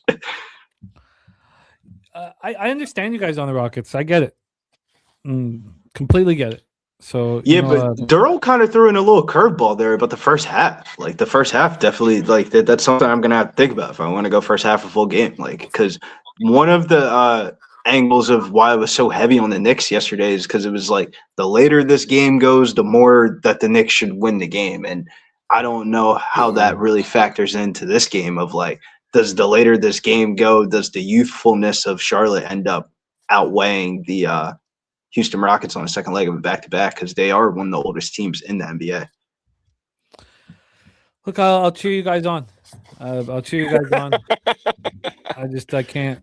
So now you're hesitant to take bet against Charlotte because of this falling knife issue. Yeah, it's just not. It's not like we have a 3-game card. I've got lots of games to choose from, and I don't ever want to catch that knife. See, my thing is with like the record thing is like if you're on a win streak, you want it to be part of like a homestand or like maybe you guys got high on the road. They're switching too many gyms for this to keep going on. Everything you guys are saying is completely valid. I just, these aren't picks; these are bets, and I don't want to bet it. So I agree with you. If I was a pick, I'd be happy to, but I just don't. I don't want to bet it. So I think that in this case, I think the opening line, as short as it is, should be focused on. The initial move towards the Hornets should be focused on. I agree, you guys from the X's and O's. Look, I'm not on the Hornets. I'm not on the other side of you guys. I agree with you. I don't want to be involved. So, but I agree. Let's roll on. Let's roll on. 8:30 p.m. Eastern. Our next spot on the board: San Antonio Spurs 33-16, 15-10 on the road at the Dallas Mavericks, 19-31, 14-15 at home. American Airlines Center in Dallas, Texas. Dallas 4-6 over their past 10, playing at the fourth fastest pace in the NBA, 102.7 possessions a game. It surprised me a little bit that they were playing that fast. Spurs 7-3, 17th fastest pace, 99.25 possessions a game. I was talking with Turnbuckle Tommy, and we were discussing the futures in NBA and whether it was time to move on the Raptors. Not to think about what other people could have got on the Raptors, and I can't at this point. I don't. It was the Pistons and the Raptors that we were talking about, and I still need more time to sit with futures. The only action I have is the Spurs from like 2-3 months ago. And the payouts are insane. So it's hard not, they're nice kind of. I've never played the lottery in my life ever, one time in my life. So it's not like a lottery ticket. I don't even know what holding a lottery ticket is. Like I've never fucking. But it's nice to have a ticket like that in your pocket. Just put a little kick in your step. Have a little excitement. Yeah, you get a $20K payday and change shit up. So I love that my only future is on the Spurs. Honestly, I think it's going to be just fun. Let's see, as long as Wemby stays healthy. Here we have exactly what we have been discussing and I've been waiting for. So I screwed this up. I got cocky on Friday. I've been on a bad run in NBA. Oh, let's get Brizzy back in business here with us, Brizzy. I screwed this up. When the total dropped over 7.5 points, I was moving on an over, and that did not work. But this has been working. This opened up at 222.5, and it's now 230.5. I do not believe that the advanced model should be 8 points off of a game. I think this has moved too far. It doesn't seem like it's. Oh yeah, it did. It got up to 231.5. Just got back to 230.5. I think I need to bet this right now. Let's take a look at the rest of the line history. Sorry, so that total is just dropped 8 points, gone up 8 points. From a spread perspective, San Antonio opened up -6.5. Now they're -8.5. So it's a pretty big move towards the Spurs, a legitimate move towards the Spurs. We have the Mavericks here coming off the 110-100 loss at home to Boston. I mean, this team is just falling off. Spurs coming off the second half back-to-back, where the Thunder played them pretty tough with that lack of a roster. They were up on them in the beginning. Yeah, that was a tough game. Yeah, they played them pretty tough. 5 straight losses here for the Mavs. This is a home and home.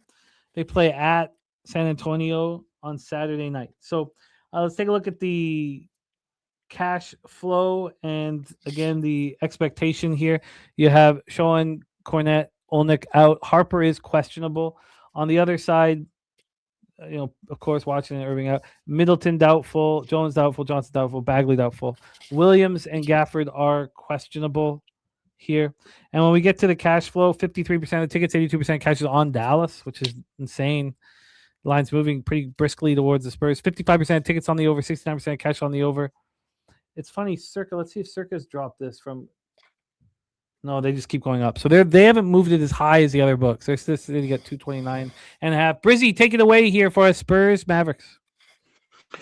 Yeah, I mean, Dallas has kind of revealed its cards in its last 24 hours with them getting rid of Anthony Davis, sending him over to Washington. I mean, I expect Dallas to kind of go into full tank mode here for these next couple of weeks. Dallas is one of the worst teams with the rest advantage, going 4-10 ATS this season.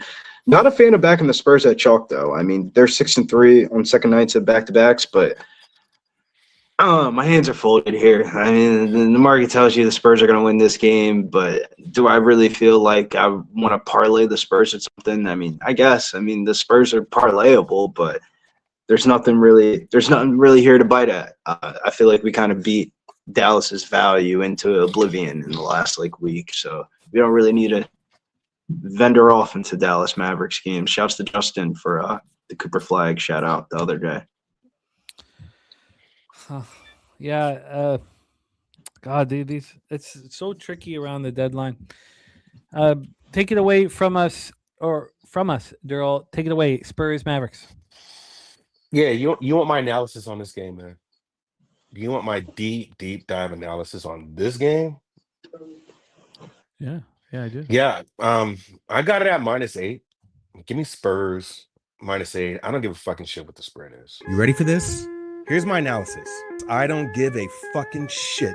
I don't give a fucking shit. So yeah, I don't give a fuck. I don't give a fuck. I don't give a fucking shit. I don't give a fucking shit what the spread is.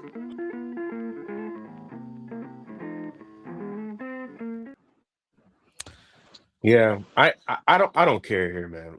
And I know there's a lot of ways you can kind of look at this game and determine which direction you're going to go. But all in all, Dallas has no bigs right now.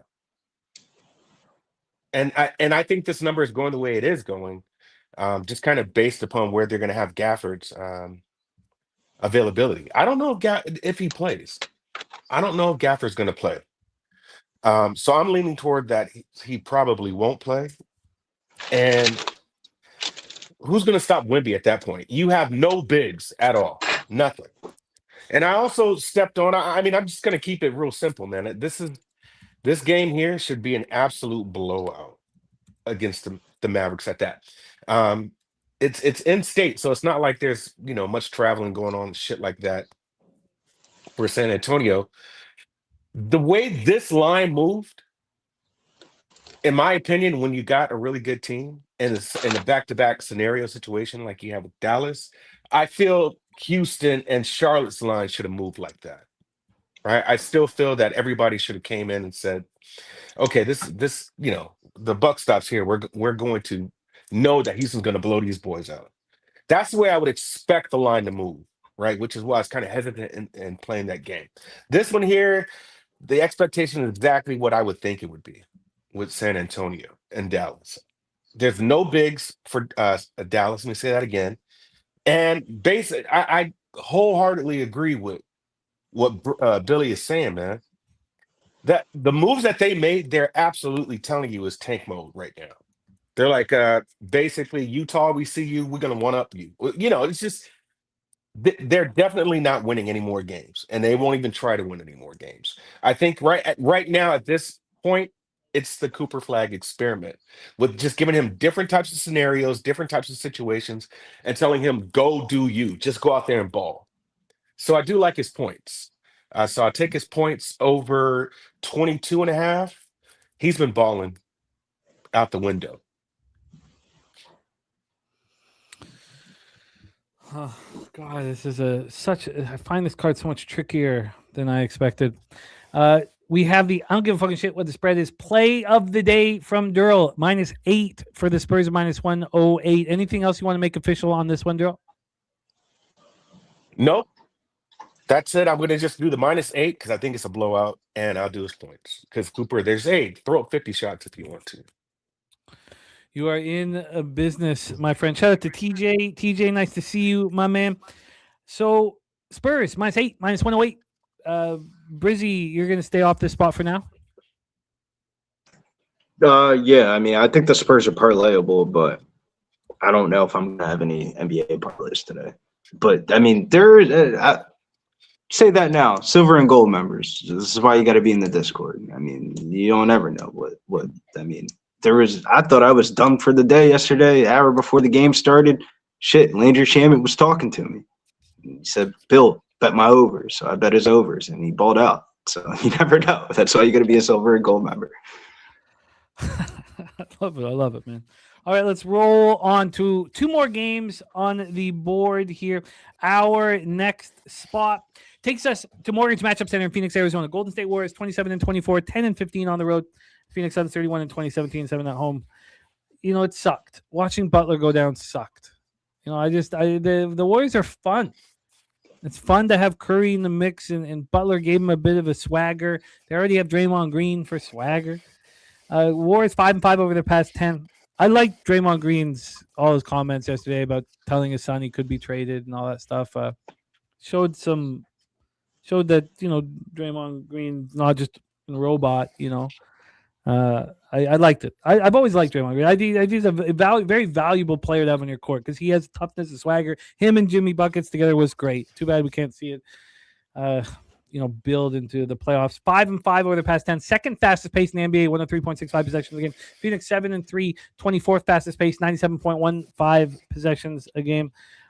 Booker, Anthony out. We have Green questionable at this point. On the other side for the Warriors, Steph out. Zingis coming over. God, it's going to be wild to see them together on the floor. Melton is questionable. The expected starting lineup: Podziemski, Moody, Santos, Green, and Horford. For Phoenix, Gillespie, Allen, Brooks, O'Neal, and Mark Williams. So there's the situation. Line-wise, we have Phoenix -6.5. They opened up -7, dropped down to 6.5. Actually went down to 5.5 just an hour and a half ago. We're back at 6.5. From a total standpoint, we have this opening up at 220. We're down to 214.5. Second to last game on our card, we have Darryl hitting leadoff on this one. Warriors come in off their third loss in 4 games, 113-94 at home. The Suns coming off the 130-125 victory at Portland. They come back home for this one. Take it away for us, Darryl. Warriors, Suns.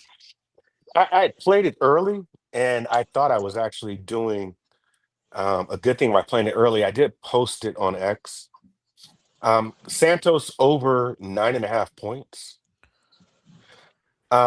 With Steph off the court, his rotations are weird. I was talking to my brother about that. The last game they played against Philly, he's got this weird rotation. I don't know what Curry's doing with them, but 13 points against Philly, 16 against Detroit, 16 against Utah, and 11 against Minnie. They had played back-to-back, and he had 7 that first game. I just think he's got more shot opportunities and minutes here when Steph is off the court. So I know you're going to get at least 3 or 4 points from him, probably in the first quarter. But I'll still take right now. If you take it now, it's at 8.5. But I will absolutely keep playing that play with Santos's points over 8.5. I got it at 9.5. I would play the 8.5 also. Let me just see what that is exactly right here for. Let's see. We have a. Sorry, taking a second to get here. Oh, why? Oh shit, that's why. Okay, sorry. The Geo point prop is over. Yeah, it's 9.5 plus money, so the 8.5 is makes sense. Over 8.5 for Geo. Let's hear from Brizzy. Any interest in this one? It's a tough one, man, because it's like Phoenix is just one of those teams. Like you look at the stats for them, everything is going to look good for them. I mean, I think WNBA and NBA wise, they have one of the best home court environments. So they have that. Their crowd really actually matters and factors into games. Their league's best 33-16-2 ATS this season. Total wise, the trends kind of seem like the under is the play. Phoenix, 12 of their last 13 home games after a road win have gone under the total. And then for Golden State, 7 of their last 8 have gone under the total here. So Phoenix and under would probably be the two. Phoenix just seems a little bit too easy here today. I mean, like you just parlay up Phoenix, it seems like it's just a little bit too good to be true. But I think the under is a dead under. I'm just gonna keep on saying unders for Golden State games without Curry out there. Yeah, I wonder. I mean, why would God? I guess you're right. I mean, they beat Brooklyn by 4. That was a bad spot. We were all in Brooklyn in that one. Well, why wouldn't the Suns just smack them? Yeah. The only worry here is this the second? This is the second leg of the this is the second leg of the Amazon Prime games. Why wouldn't they just smash them? I mean, are both Amazon Prime games just going to be blowouts? I mean, I feel like Amazon would be pissed. Huh. I mean, I maybe need. Darryl, do you think there's a chance that the Warriors battle here? No.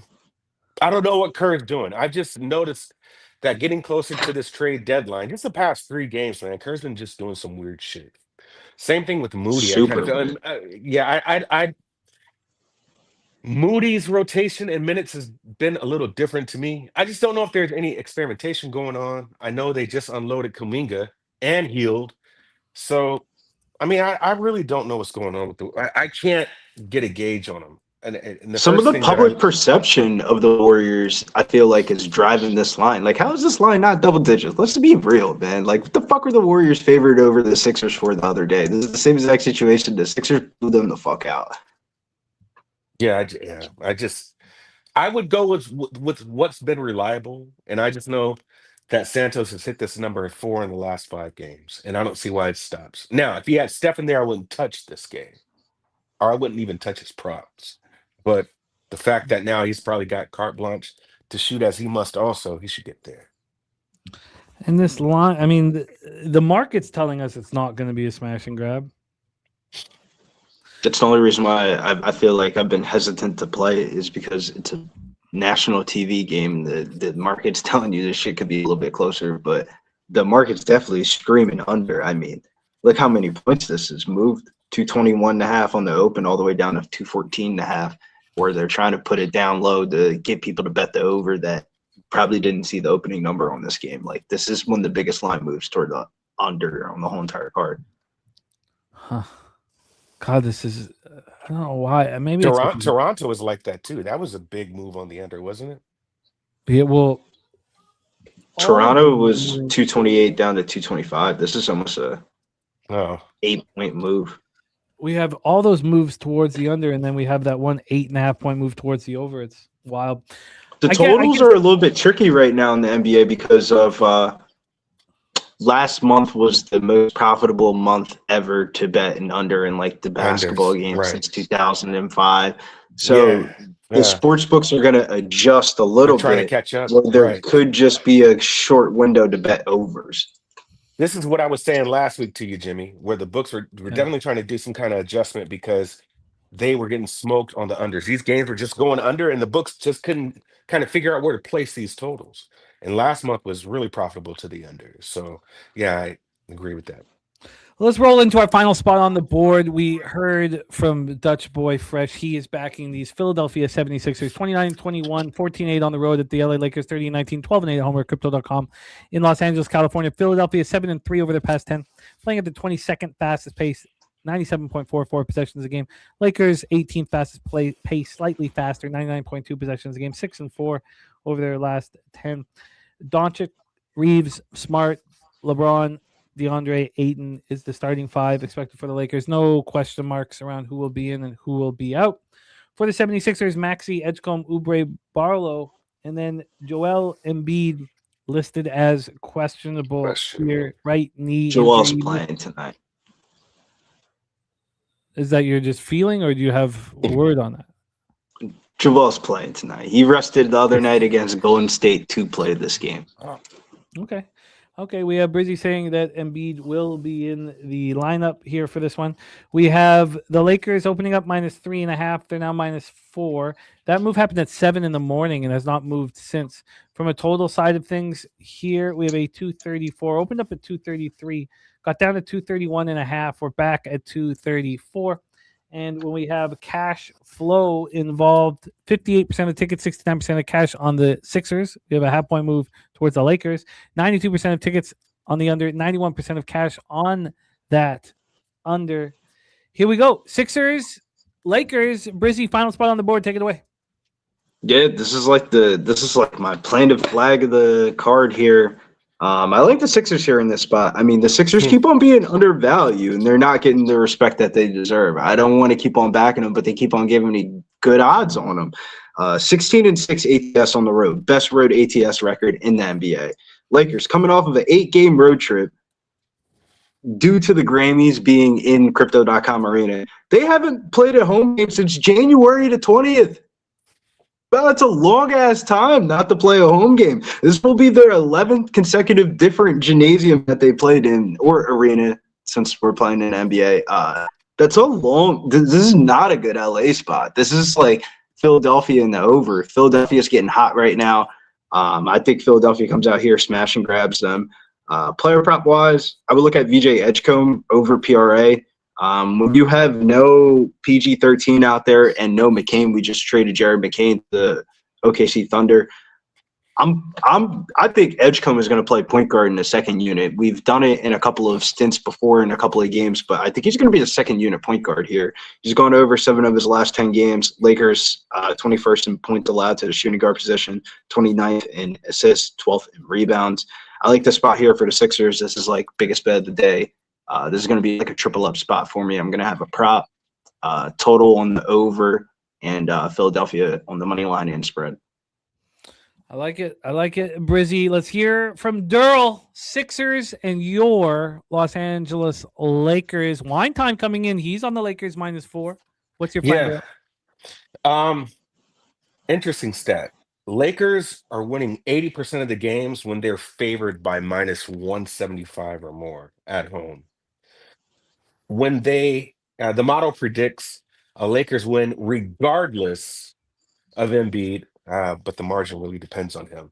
I'm on the other side. I like the Lakers here. I do like them, but I haven't made any play on them whatsoever. I think it is good that they're back at home. I was just looking at all the places they had played in their last 10 games, and it's just crazy. They've been around the world, and you know what I'm saying? They've been everywhere in the States here. So right now I can only look at the Lakers. I'm really close to getting there. I think a lot of people will look at these two teams and just see how,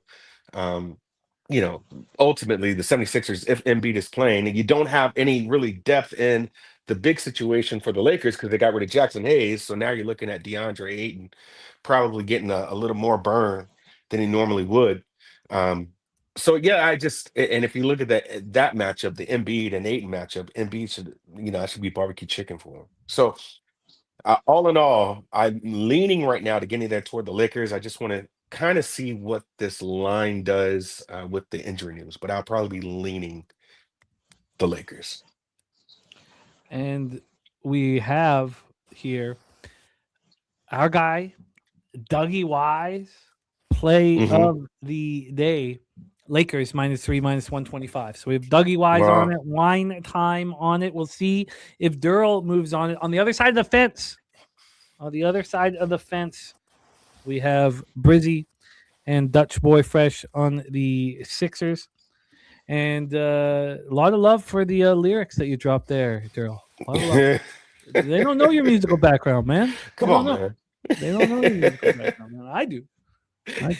Nasty Nate and saturated.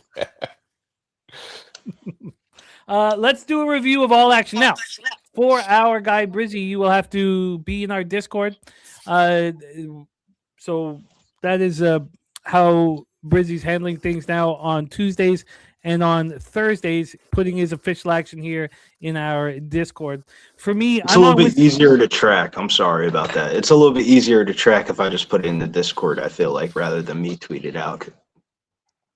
Sure. Yeah. No. There's pros that we're driving people to the Discord. Cons that making things official to the public is what I'm so used to.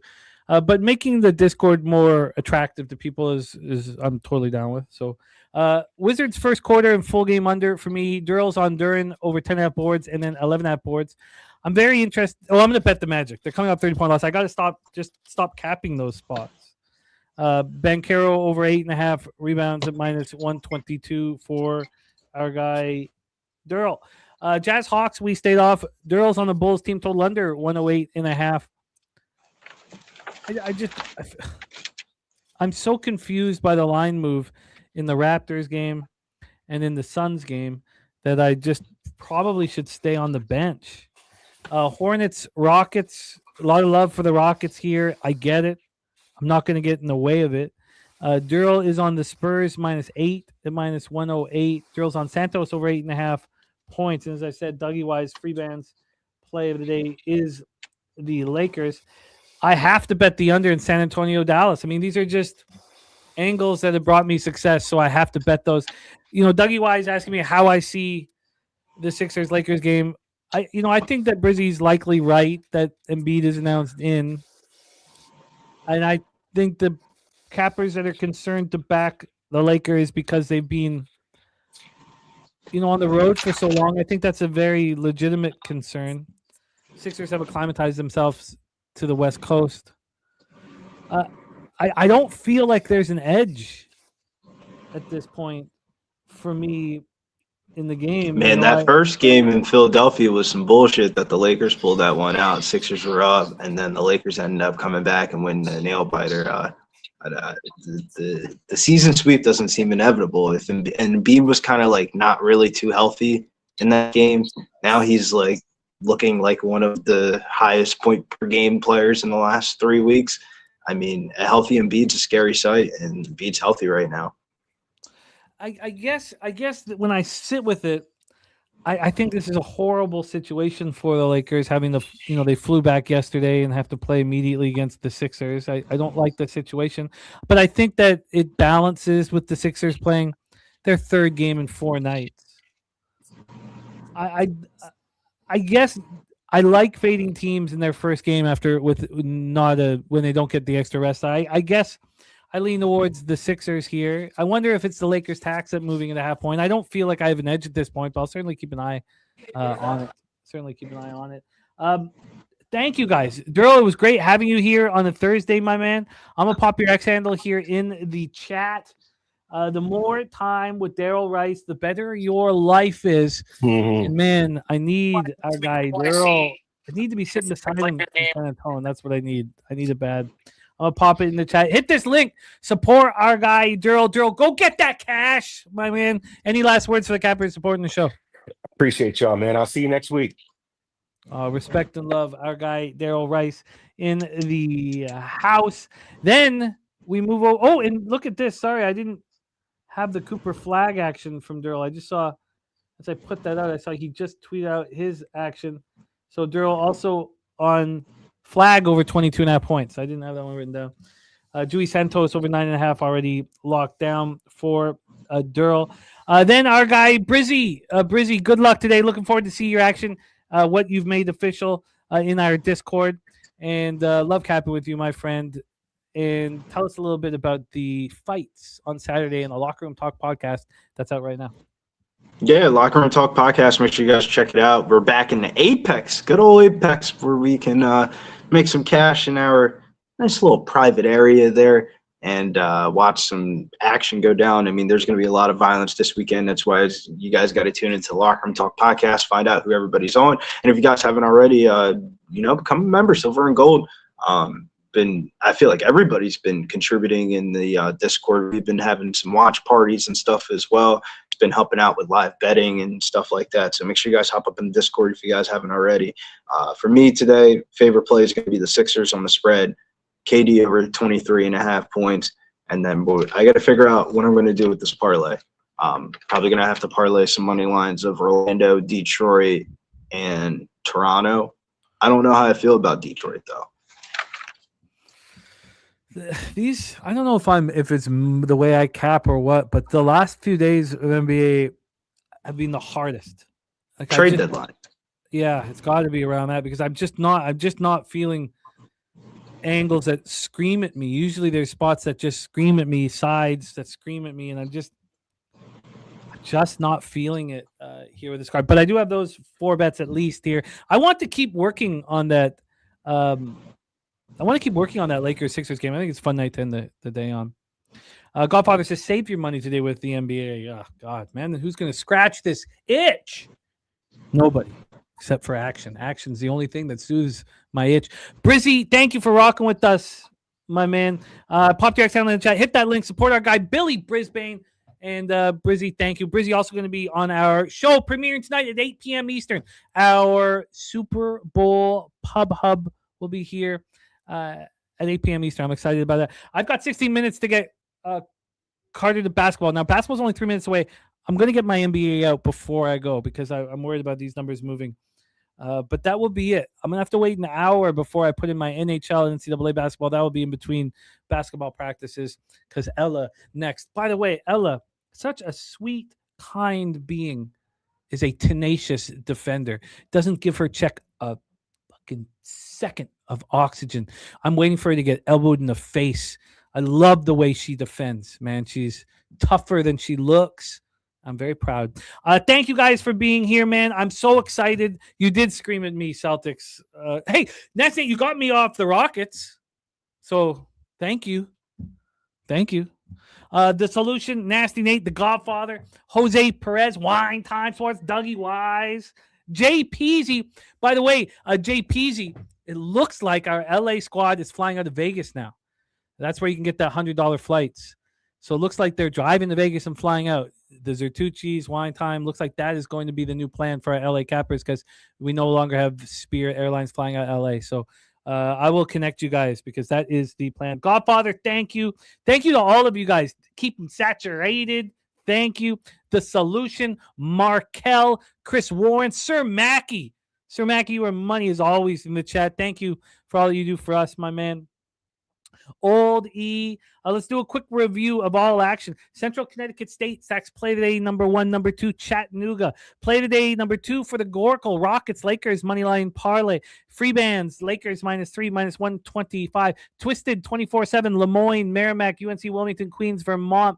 Ron Crawford, play of the day, Tampa Bay in regulation. And the play of the day for Ronnie Crawford, spreadsheet play day in basketball is your Phoenix Suns. That makes a ton of sense to me. Phoenix Suns -5.5 for Ron Crawford. If you're listening on headphones, turn it down a second. Ronnie Crawford in the house. Ron Crawford!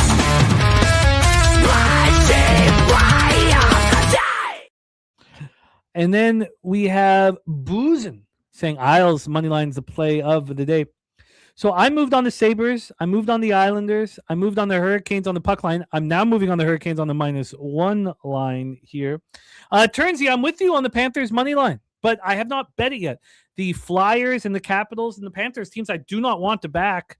I feel like I'm forced to back. And then the Knights. This line moving so heavily against the Knights. I just, you know what? I dare the Kings to menace. Man, I dare them to menace. Spooner gave us Vermont -7, Merrimack -3.5, Lemoyne -2. I'm on the other side there with Wagner, not comfortable. Jacksonville State +4.5, and UC Santa Barbara -2.5. Both Jacksonville State and UC Santa Barbara are very appealing. UMass Lowell is very appealing here. And then Eastern Kentucky Colonels, I find appealing. Picks from Dave came in and said Citadel best bet on the board. You know, we've been milking Citadel. I'm going to let go of Citadel at this point, but line moving towards them. Then I understand why you guys are on Memphis, and I want Montana, and I want it bad. Thank you guys for supporting us here at Pub Sports Radio, man. Truly, we have nothing without you guys. Sir Mackey, let's get this money, man. You know, there's no locks in this industry, and the only lock is that we are accountable for everybody's picks that are on the show.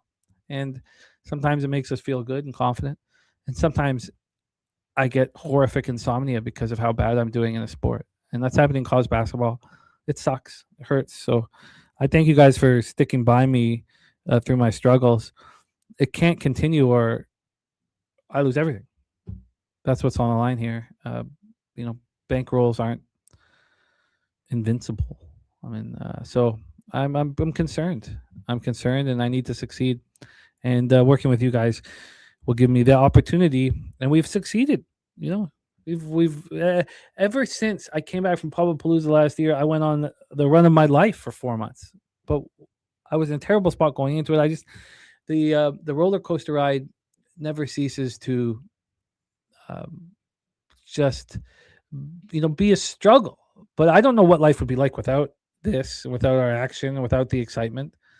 As much as I lament how difficult it was watching all these games in overtime last night, I still love it. I love it. I love this shit. Go out there and get that money, man. Leche. Hey, los bookmakers, get the cash. From down south, where we ride on clouds. From down south, where we ride on clouds. From down south, where we ride on clouds. From down south, where we ride on clouds. Pub Sports Radio's the crew, that's a fact. We all about bread, making bank accounts fat. Who the hell is that? LJ from the H. I stack green like Boston, shout out to Nasty Nate. From down south, where we ride on slab. 420 highway smoking with that boy Gabby Cap. Fly out to Denver for the Nugget fans so we can smoke out J Money, cause you know that's our mans. Us against the bookies, put money in our pockets. Fly out to Vegas, meet up with Ski Crockett. Hit the sports books, we got money to stack. Can't forget them college picks with that boy Connor Mack. Call up Dutch boy, cause you know we stay fresh. What's the strain of the day, homie? Watch the daily sesh. Roll up a paper plane, light up a Sparky. If I need a strikeout prop, we gon' holler at Sharpie. Cross over to the West Coast and holler at Fam. If we talking NBA, I got to hit Trot Wham. Always tapping in, money's what we trust. If I need a team total, gotta hit Nut Plus, cause I'm fishing for bait. Smoking straight to the chest. Gotta fly out to the Beta, homie, Moose Money Bets. From bookies to West, cash checks what we do. Cause I'm who banging with balls in the OG Ragu. If we need it under, I gotta hit no nose. If I ladder my prop, I gotta holler Big Show. Now we back to the East Coast for Nicky Fish tanks. We watching UFC, keeping money in the bank. Die Hard and Danny Betts and the whole damn crew. Nick's the only guy I know can drink a brew or buy his shoe, but hey, that's what he do. It is what it is. I can't forget that Jersey boy, that homie Billy Brisbane. If I need an ice pick, I go to Ontario, holler my ice guy, he in Bavino. And if I need some advice in trying to cash, tune into Peter Loshak and Jimmy the Bag. And hit that like button, make sure that you smash it. The famous words of razor sharp picks, cash shit. I'm on my poker shit, stacking my chips. If we ever lose a bet, man, we never gon' trip. Cause I'm Mike Knight M, pimp slap player of the day. Ron Crawford spreadsheet, what more can you say? It's how we stay paid each and every day. Can't forget about the producer, say hey Jose. Tell your mother, your father, your son, and your daughter, cause nothing's going down without the Don Jeff Slaughter. All you low baggers, hold it down in the chat. If you missed all that, the remix will be back. Yeah.